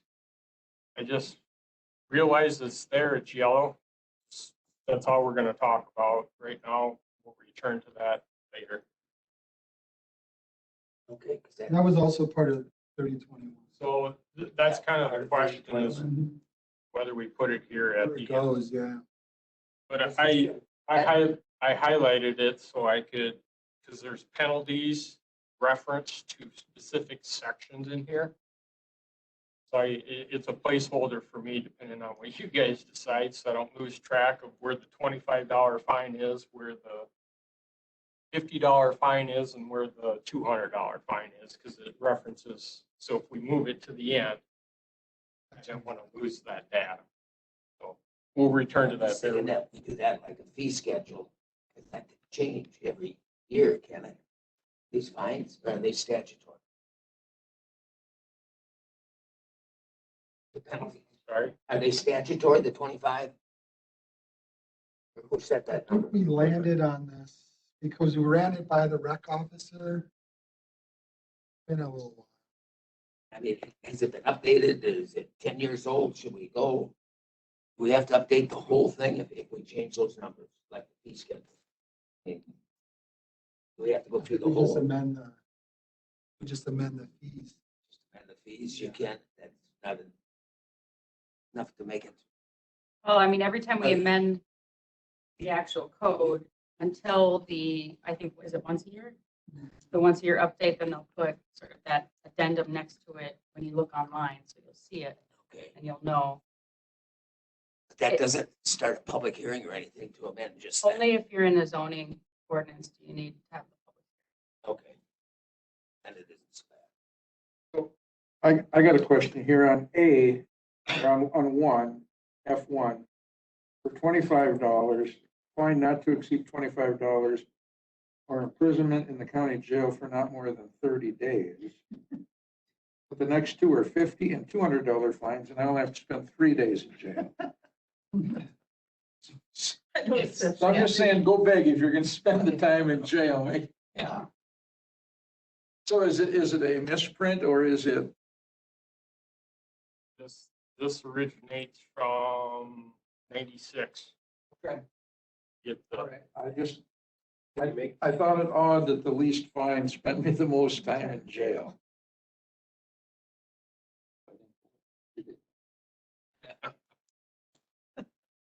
I found it out that they even had jail time. So I wonder if we're talking about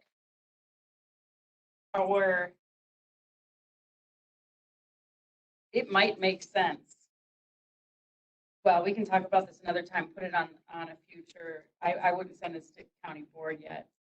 I like the idea of creating maybe like a class A, B, C, D offense, yep, and then list those within the language. And then as time changes and the, time cost of money changes, those are updated outside of the actual code. And like a fee it's schedule. probably not a big deal Off to one the way or the side. other, but just, 10, 20 years down the road. I mean, Even 20, right. even next year. throw it out. DNR publishes the forfeiture schedule every year.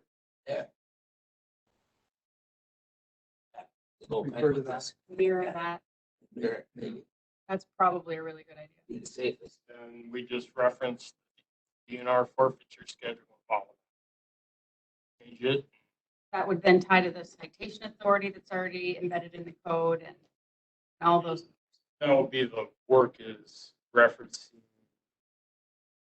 what particular ordinance and what state forfeiture applies per your ABCD. However, it's labeled, yeah. Okay. So because this is an urgent and because it's probably something we're gonna see throughout the entire code as it is now, it might be a good idea to just try to get it all done before August, Yeah. before Or they, once a year. yeah. Well, what about resolution 3021? That has the same stuff. Mhm. I mean, I guess it's how urgent is the need to make that change now. If it's not urgent and we don't anticipate Well, we any get- issues, it might make sense. Although yours does need a hearing and this one's not. Just from a practical standpoint of getting it all uniform, it might be a good idea. Well, if we amend that one and just take it off. County board. The penalty. Can we do that at this meeting, Well, yeah, this resolution? I think you'd want to make that recommendation to the county board to amend the resolution. So then somebody from this committee could request to make that amendment. We could just go back and amend it. Right. Yeah. Bob and I can draft the amendment on a piece of paper, so you're not coming up with it on, At county board. right. That county board, so we don't have to restart. all We can this. explain why, how we got there. How we got, Is that okay? it's the easiest right now than to back up too far. That would cover all the penalties. Hear that.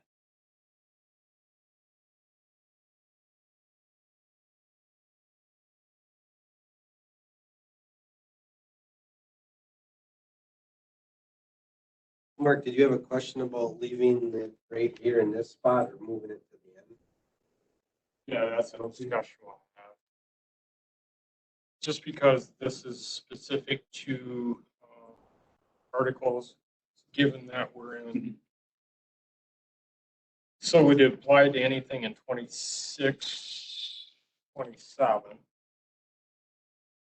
So that begs the question of what do we do with the other stuff? So if we put it at the end, then it applies equally to all the ordinances, just because anything we add after this particular point in time, unless the resolution made reference to a specific penalty, then there's no penalties to any of these. It's kind of the discussion. So we could leave this here, that's fine. We've got to revise this anyway for the discussion we just had, so. You leave it there and I see. Have that. But I mean, this is gonna come back to us in another meeting again anyway, right? Just the schedule. It's similar to the 3021. Yeah, Once it's copacetic, we'll bring it via resolution. but I mean, then this can get moved to the right spot. Yeah. To a We'll future meeting. reference the DNR part. Yeah. Some more coming up in 26, 29. Yeah. We ready to move on? Yep. Okay. Next section's easy. This 2828 that ties to old NSP land, it's now Park Service land, Governor's land, private land, et cetera. I suppose at one time it had something to do with county. We don't have any ownership in the townships and sections that it refers to, other than Western River Road. But you look at the intent of this resolution, it's that old NSP land, but it's now Governor's, the Park Service land right along the river. Moving on.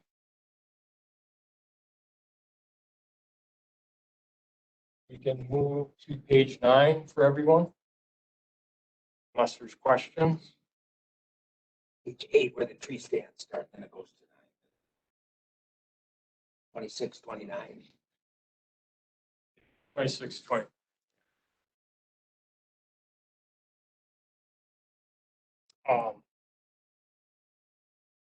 That didn't change, but just the mortgages are in there for this one too on page. So part of the tree stand ordinance, the second part of that was the ground blind ordinance. 15, 2017, that's just getting that part. Basically, the hunters can have a ground blind on county forest, and basically this mimics what's allowed on state lands. Again, it's easy for the public, so they read it in the rules and regulations. There isn't two set of restrictions. This applies to state land and now county forest land. And an extra added thing would be dealing with the game cameras, et cetera, where they can put them up and utilize them in the forest. Basically, in the 15-year plan again, that is a completely legitimate use. So. And there we go again. So that's a $200 fine. Just okay. We good? Move on to horses. Basically, to summarize this, Horses have been allowed on the county forest since at least the 1980s. I guess it was in the last 15-year plan. It's in the current 15-year plan. The only thing that horses are not allowed to do is go on a beach. A public developed parks such as like the parking area in Apple River. They're not allowed to ride their horse in a stream, lake, etc. The exception to that would be is if their horse is thirsty. So again, this is in the 15-year plan. This is making that use available on Muni Code in the public.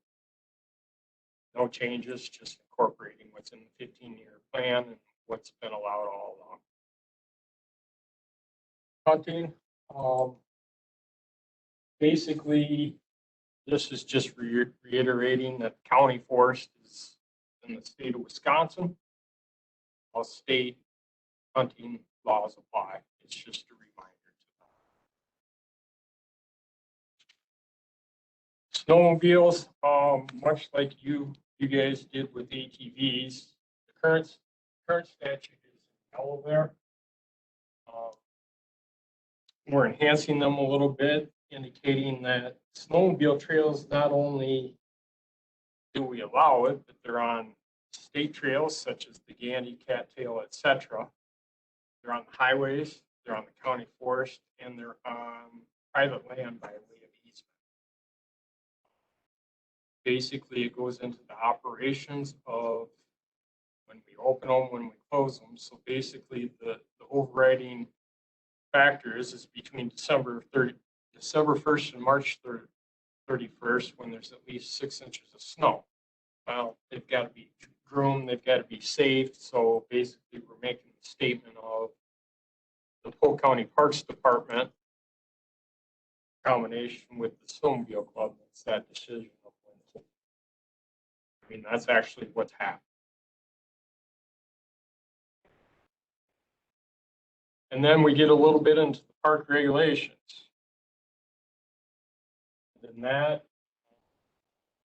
cover this in a couple of ways, being that there's parks on the county forest. And we're talking about water trails, we're incorporating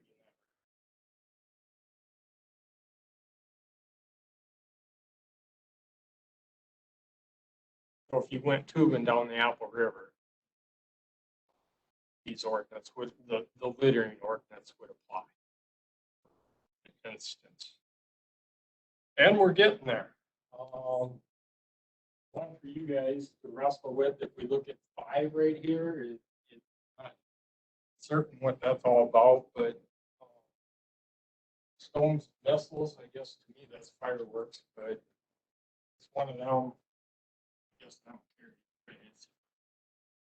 We could look at number 5, and then if you could scroll down to 23.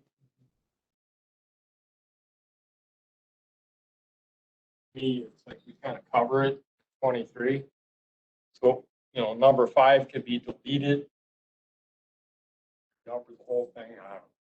Just leave it.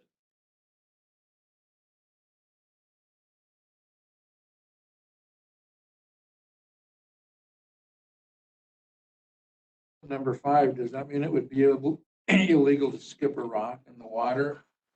It's in the park. And, you know, I mean,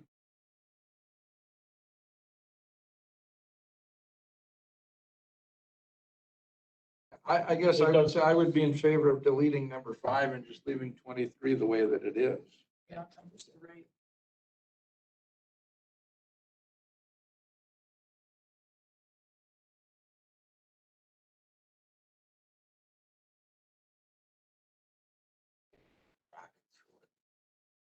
And the more I look at this one, this is another edit I missed. My apologies. It's up to talk about fires for every section. Again, that's in the 15-year plan. That would just move that to where we talk about the fire danger. I'll move that to that section.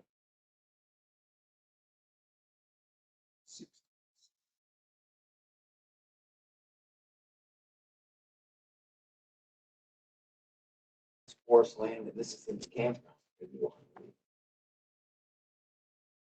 ought to leave it there because that's the camp, that's forest land and this is campground. Maybe we should leave that in there. Should maybe be in both places. Maybe it should be in both places because one is forest lands and this is campground. People don't, they're gonna say they're separate, but even though we think they're not. Right, because here you're saying how big in the other one, in the forest, it was just a fire. You Just could have a a, fire here you're saying how big the fire and surrounded and stuff. can be. Yeah, the difference is, you know, in a park, you can't have a fire unless you're in Apple River. Yeah. So like Summers Lake parking lot, for instance, you can't have a fire there. In the county forest, you can. So basically, If they just move to the other side of the line. yeah, I think it makes it clearer if I Yeah. put it on the county forest side versus here, because then it complicates matters. This is kind of in the one park. I think we should. For the park, it states that you need to have it in a personal grill designated fireplace or we should add fire ring. Should probably add that fire right there. Then I'll move this to county forest side. Page 7.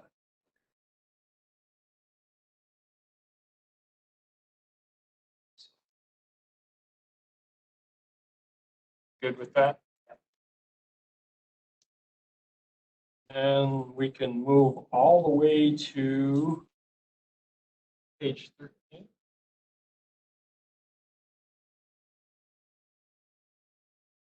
And I don't, all I'm doing at the top there is campground again, because we do allow camping, dispersed camping on the county forest. This would be more of the Apple River future campground that is developed by the county on public land. You know, where there's actually developed camp pads, et cetera, as opposed to dispersed. So I'm trying to make that distinction. Get to the dispersed here in a moment.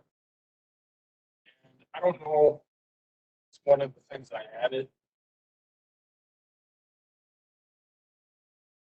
Basically, because of all the preceding ordinances prior to this require that a youth is supervised by an adult. So we're just saying it a different way, that you have to be an adult to obtain a permit.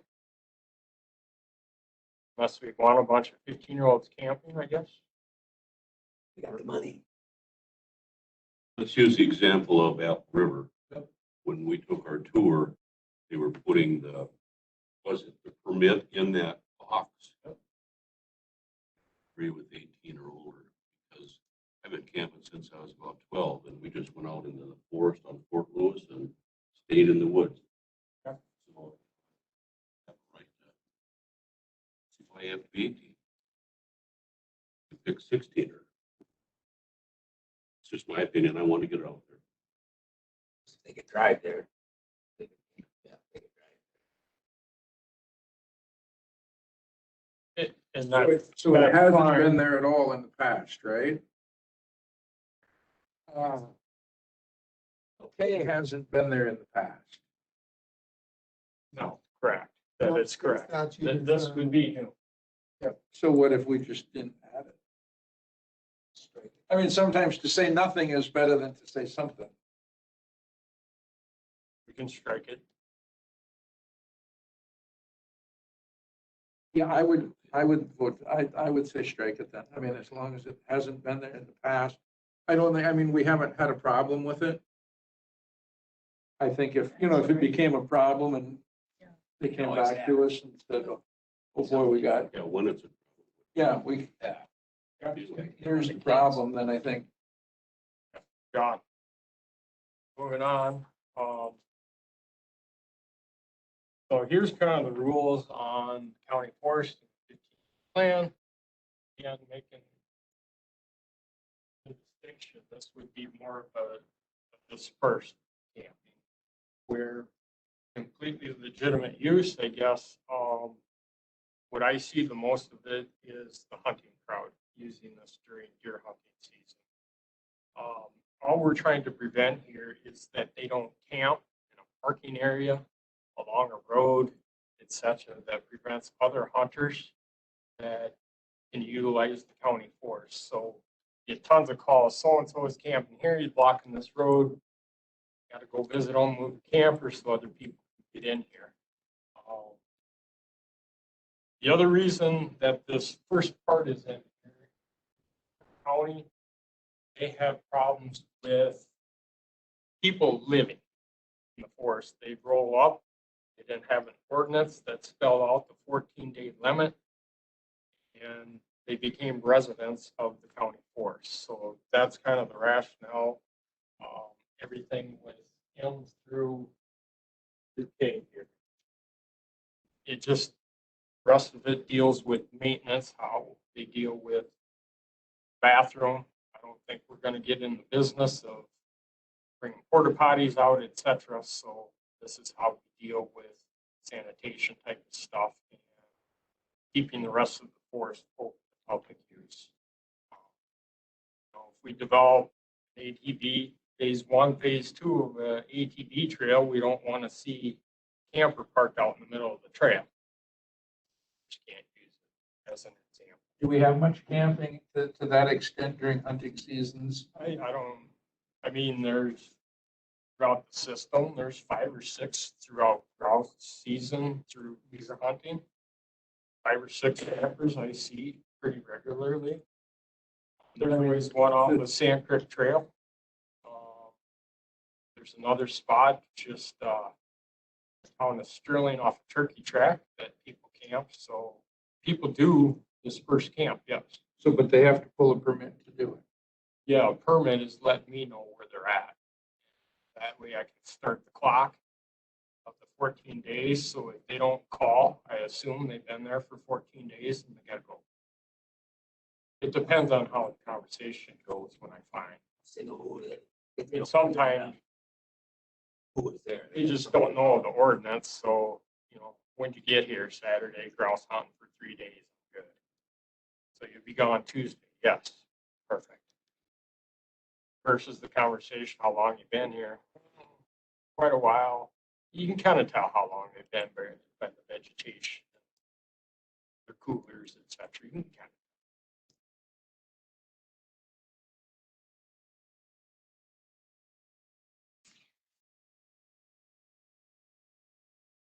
And if you're good, that brings us to the conversation that we had before in terms of penalties, which we worked out a little bit. See what you can do, DNR. So I noticed on your heading there, adopt annual safety schedule, so we'll just add language to this in the 3021 at the county board. Yep. We'll add the language for when you see this next meeting to refer to, And the reason And that's refer to it, maybe print it out so we have it with it too. The DNR schedule or something, just have it in here. Well, we want to at least see it, even if we want to see what the schedule is today. Yeah. Even if it's just referred to here. Just to see what it looks like. Make sure it covers what we're thinking of too. right, because by putting it in there, then that's a living thing that can change. So we're just referring to it. We're gonna refer to it, but give us on a separate sheet. I Right. just want to see Yeah, it. that's all I'm saying is give us a copy of it today. We would be on paper referring to it. But Yeah, it'd be nice to see what it is today to see if, to see if we're way behind or whatever. or just Yeah. see if we agree with it or. See, yeah, that's way up. Yeah. Go to jail for 30 days. Yeah,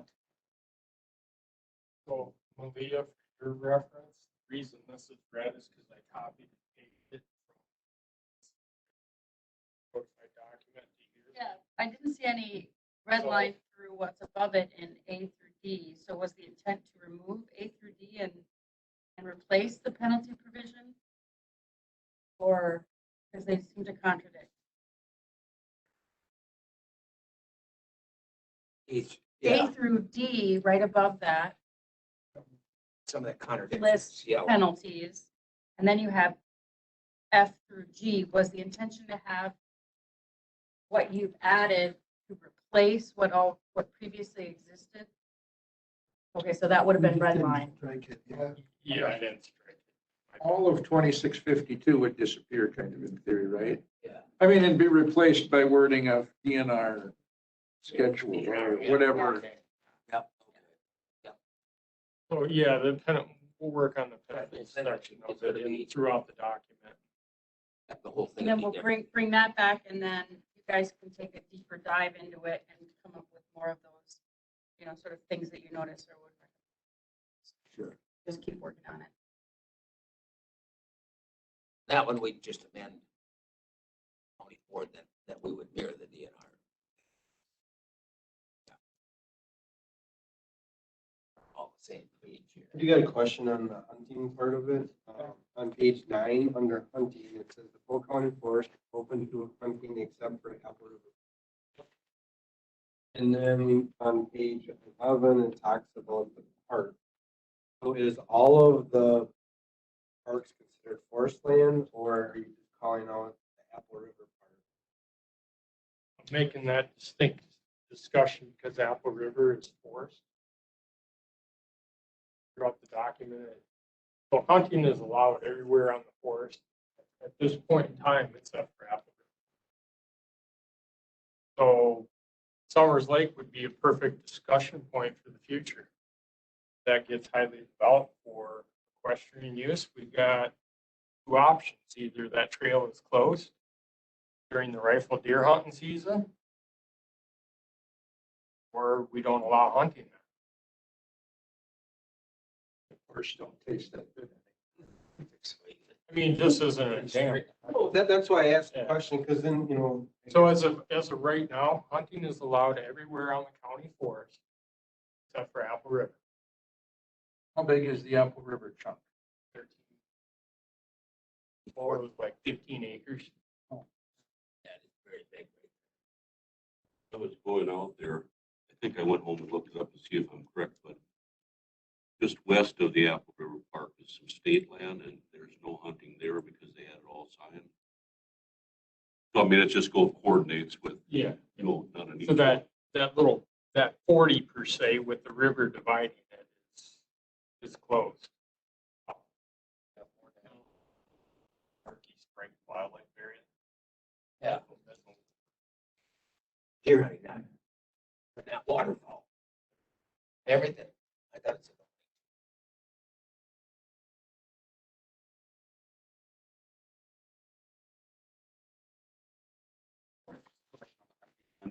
It says no person may hunt on park lands unless posted as open to hunting. So are all our lands open to hunting? Are they posted? Or do we only post the ones that are not open? So, yeah, Apple River, good question. Apple River is kind of the weird one because it's county forest, it's a park. Then, per your question, that directly deals with like Ogren. Ogren can hunt there, but you can't use guns. So it's posted, no use of guns at all. So Atlas can't hunt. There's no sign there, but if it's open to hunting, it's posted. It says open to hunting. On park. So Ogren, for our ordinance, there should be a sign that says this is open to hunting, no gun hunting. So the county forests are signed just like that too. So all county forests are open. Anything. The confusion is that Apple River is the only Polk County park on Polk County forest. All your other parks have all these parks and have nothing to do with the county forest. That makes so I understand what you're saying. Kennedy, you don't need to post that no hunting because if you wanted to let people hunt Kennedy, you got to post open. County forest lands just open all the time. The opposite. That's why I said Apple River is an anomaly. Only count Polk County Park on Polk County Forest. In the Polk County forest lands. Only park on. It's just confusing that it has a blanket statement that says unless it's posted open, you can't hunt there.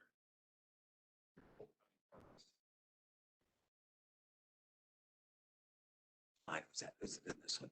So that's Page 11. page 11, 12. But isn't Summers Lake considered a park, a portion of it? Yeah, well, I mean, there's a parking area, but it's not a park. Okay. It's a, special use on a county forest. Yeah. Park says, if you don't want hunting there, you can do whatever you want. As of right now, it's just Polk County Forest with a trail. If it gets developed, those are the two options. Either the trail isn't, cover trails developed isn't open during hunting season, or is close to hunting. Designated as a Polk County Park. Then it falls under the park. Okay, yeah, yeah.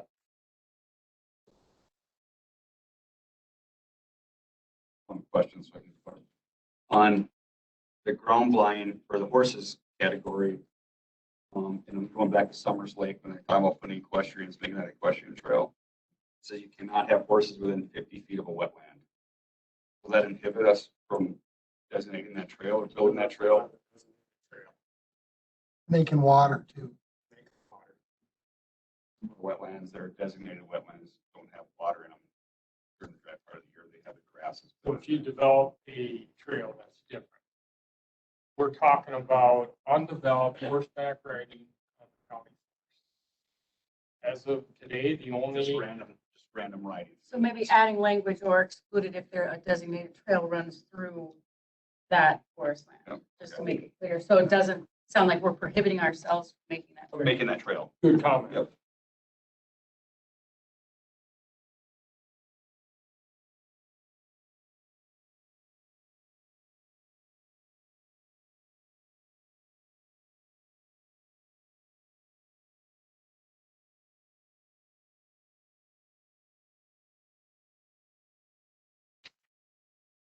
Page 9, item D.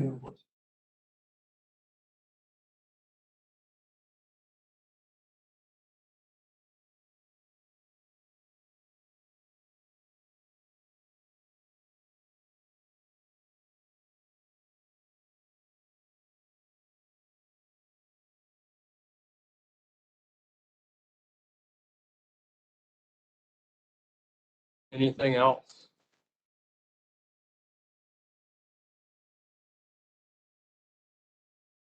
Yeah. Advise the penalty section. Yeah, we'll update the changes, get it in your pack. And then you can take out all the crossed out stuff. And get it, so the numbers are right too. Yeah, we'll clean it up. The numbers will change. We'll make sure it's in your pack. I think you took a whole section out, 26, 28 out. Numbers are right. Take all the straight out. See a couple of formatting things and there'll be some renumbering, et cetera. Yeah. Might be 2 pages left or 3. All right, with that, thank you. All right, thank you.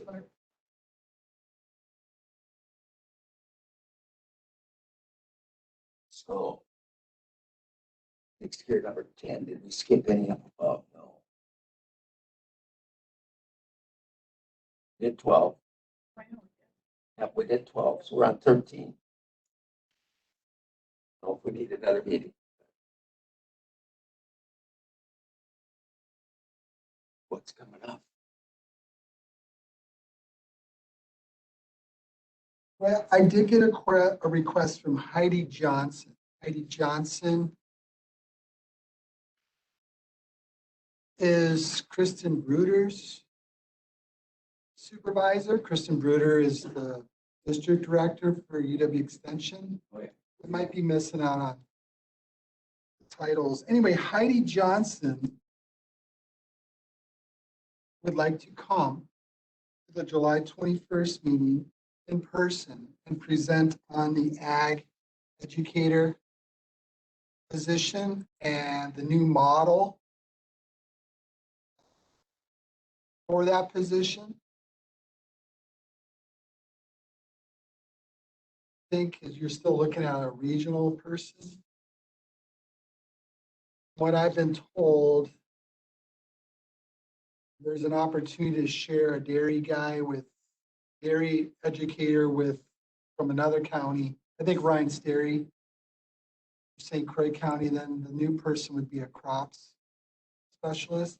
But I'll let her explain that. And I think their models changed. So anyway, she's asked to be on the July 21st meeting. So Chairman O'Connell, is that okay? Is it extension under general government now? They are, but if it deals with agricultural, they will still be presenting to this. Okay. Was that ever moved to general government? Because they deal with a lot of community issues and other things, and it's basically a financing decision on them usually. So, putting them in general. That we were to this. To simplify it. Yeah. We had too much to do, so they took it. What's that? But if it's a, yes, we should have it then. I can invite her. Kristen coming too, we haven't beat her up. For years. Kristen, Yeah, we invite her as well. she wants to. She would like to be here. I met with her, not on county board business, but on town board business. Oh, And because there was something, an extension offered. And we're updating our comprehensive plan at the town level.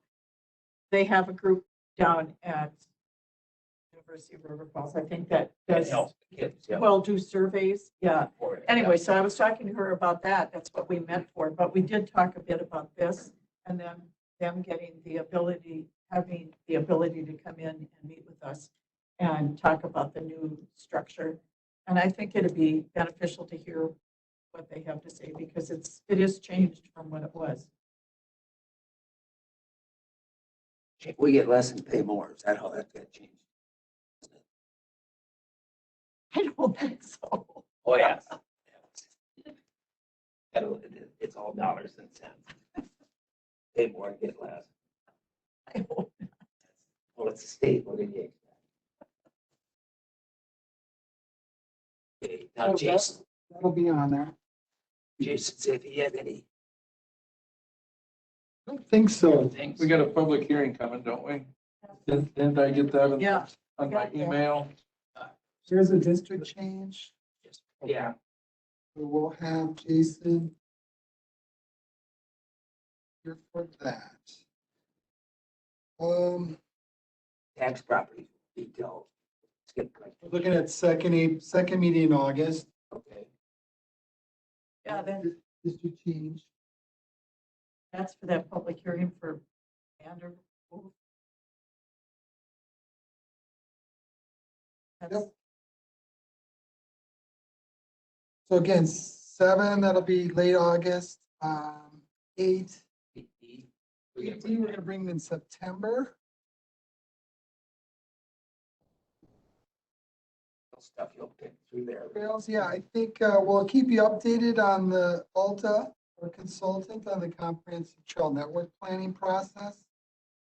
I will talk to the clerk about posting notice for next week's meetings. We'll send a letter, Vince and I will tag team, we'll send a letter to the DNR about the Cattail Trail. Update for the DNR. B would come off until staff puts it back on again. I mean, on the Right. Pinstrick well, Yeah. until they get things worked out with. Yeah, I think, Michelle. yeah, I think we're just gonna pursue that, at least with things we can control, which is the recreational viewers. So we'll identify those maintenance roads, label them as access routes. And the P-TAG, just put it into their stuff. Yeah, we'll let them know. Yeah. 9F, we'll update you on PTAG and UTV, ATV committee. I don't think they'll be meeting for another month, but PTAG will, so we'll update you on that. Lorraine might have to wait till August. But Mark will bring back our code and the update we've been working on. And And so we'll have some more time to look at that, and maybe the first week, first meeting in August, we can start on a resolution. Yep. 11A, that's resolution 20-21. Providing zoning authority in the shoreland district for the towns, for those zone towns. That should be an agenda item then. I think so. Prepared for You that? ready for that? Yeah, we are. Oh, yeah, cool.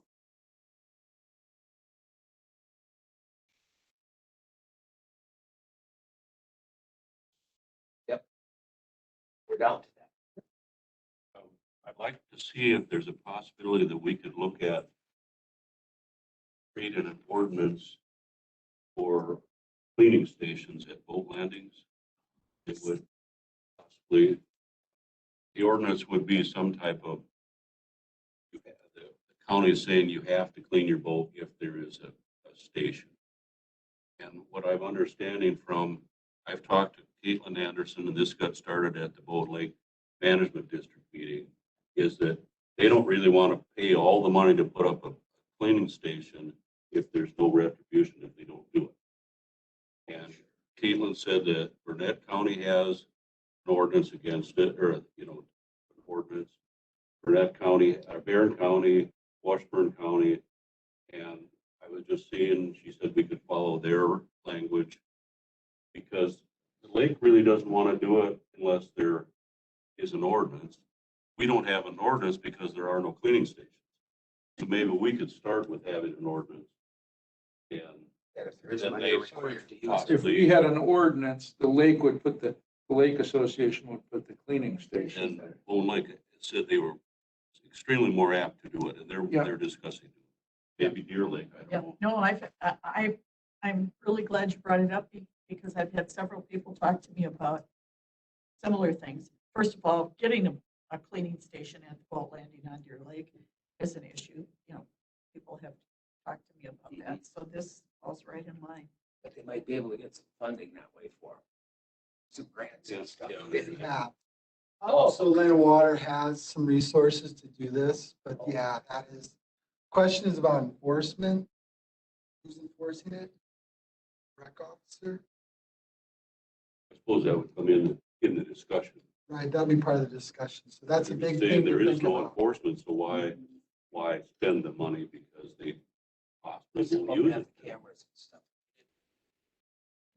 Well, and like we have people that are down there at the boat landing watching. Yeah. Yeah. You know, that are paid to stay down there. The Sea Grant, folks, yeah. So let's, Big Lake, if somebody sitting there, I yeah. a lot think of also lakes see if do. we get some ideas from the other counties at the next meeting. Yeah, she sent me a whole bunch. So Okay. I think we could even in, if we're going to do this and put it on the agenda, we could have Caitlin come in and give an update on what she. Caitlin will be doing it.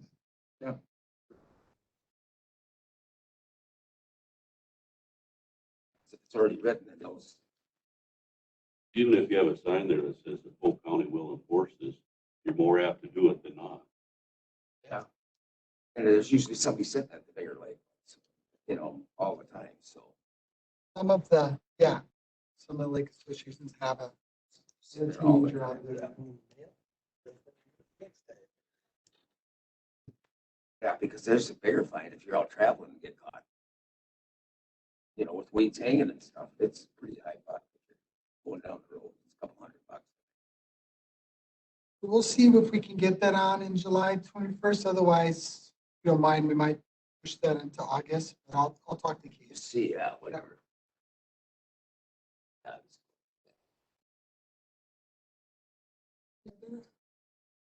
Anything else? Agenda items or topics? Nothing else, maybe you could get us out before the next meeting. Just copies of like Burnett counties and the surrounding counties of what their ordinances are, so we'd have a chance to, you know, we could look at them next meeting, even if Caitlin couldn't be here, we could see what we liked and didn't like about them. She emailed me and they're on the email. You know, I can't do anything with it. 3 or 4, Caitlin's the Bob. one- Don't send us a whole bunch. Caitlin's from the one from Burnett. Pardon? Land and water. Land and Water, yeah. Barron County. But you got that from Burnett. Okay, Or from, I got it from Caitlin.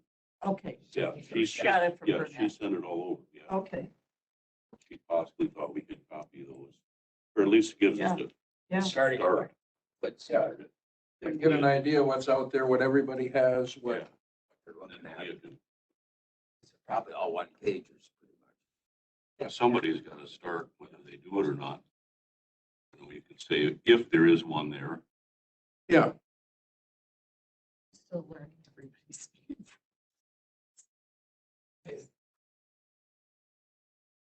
Then it would only be if something comes up, because, they already have their conditional use permits, we're going to have that, so. Just has that one.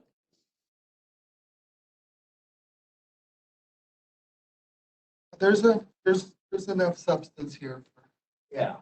our meeting. Go through stuff. That'll be the next meeting. Accountable with anyway. Be after the next county board. Okay.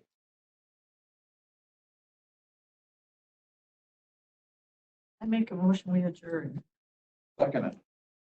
Second, all those in favor say aye. Opposed, we're sitting. This meeting didn't go too long today, and then I think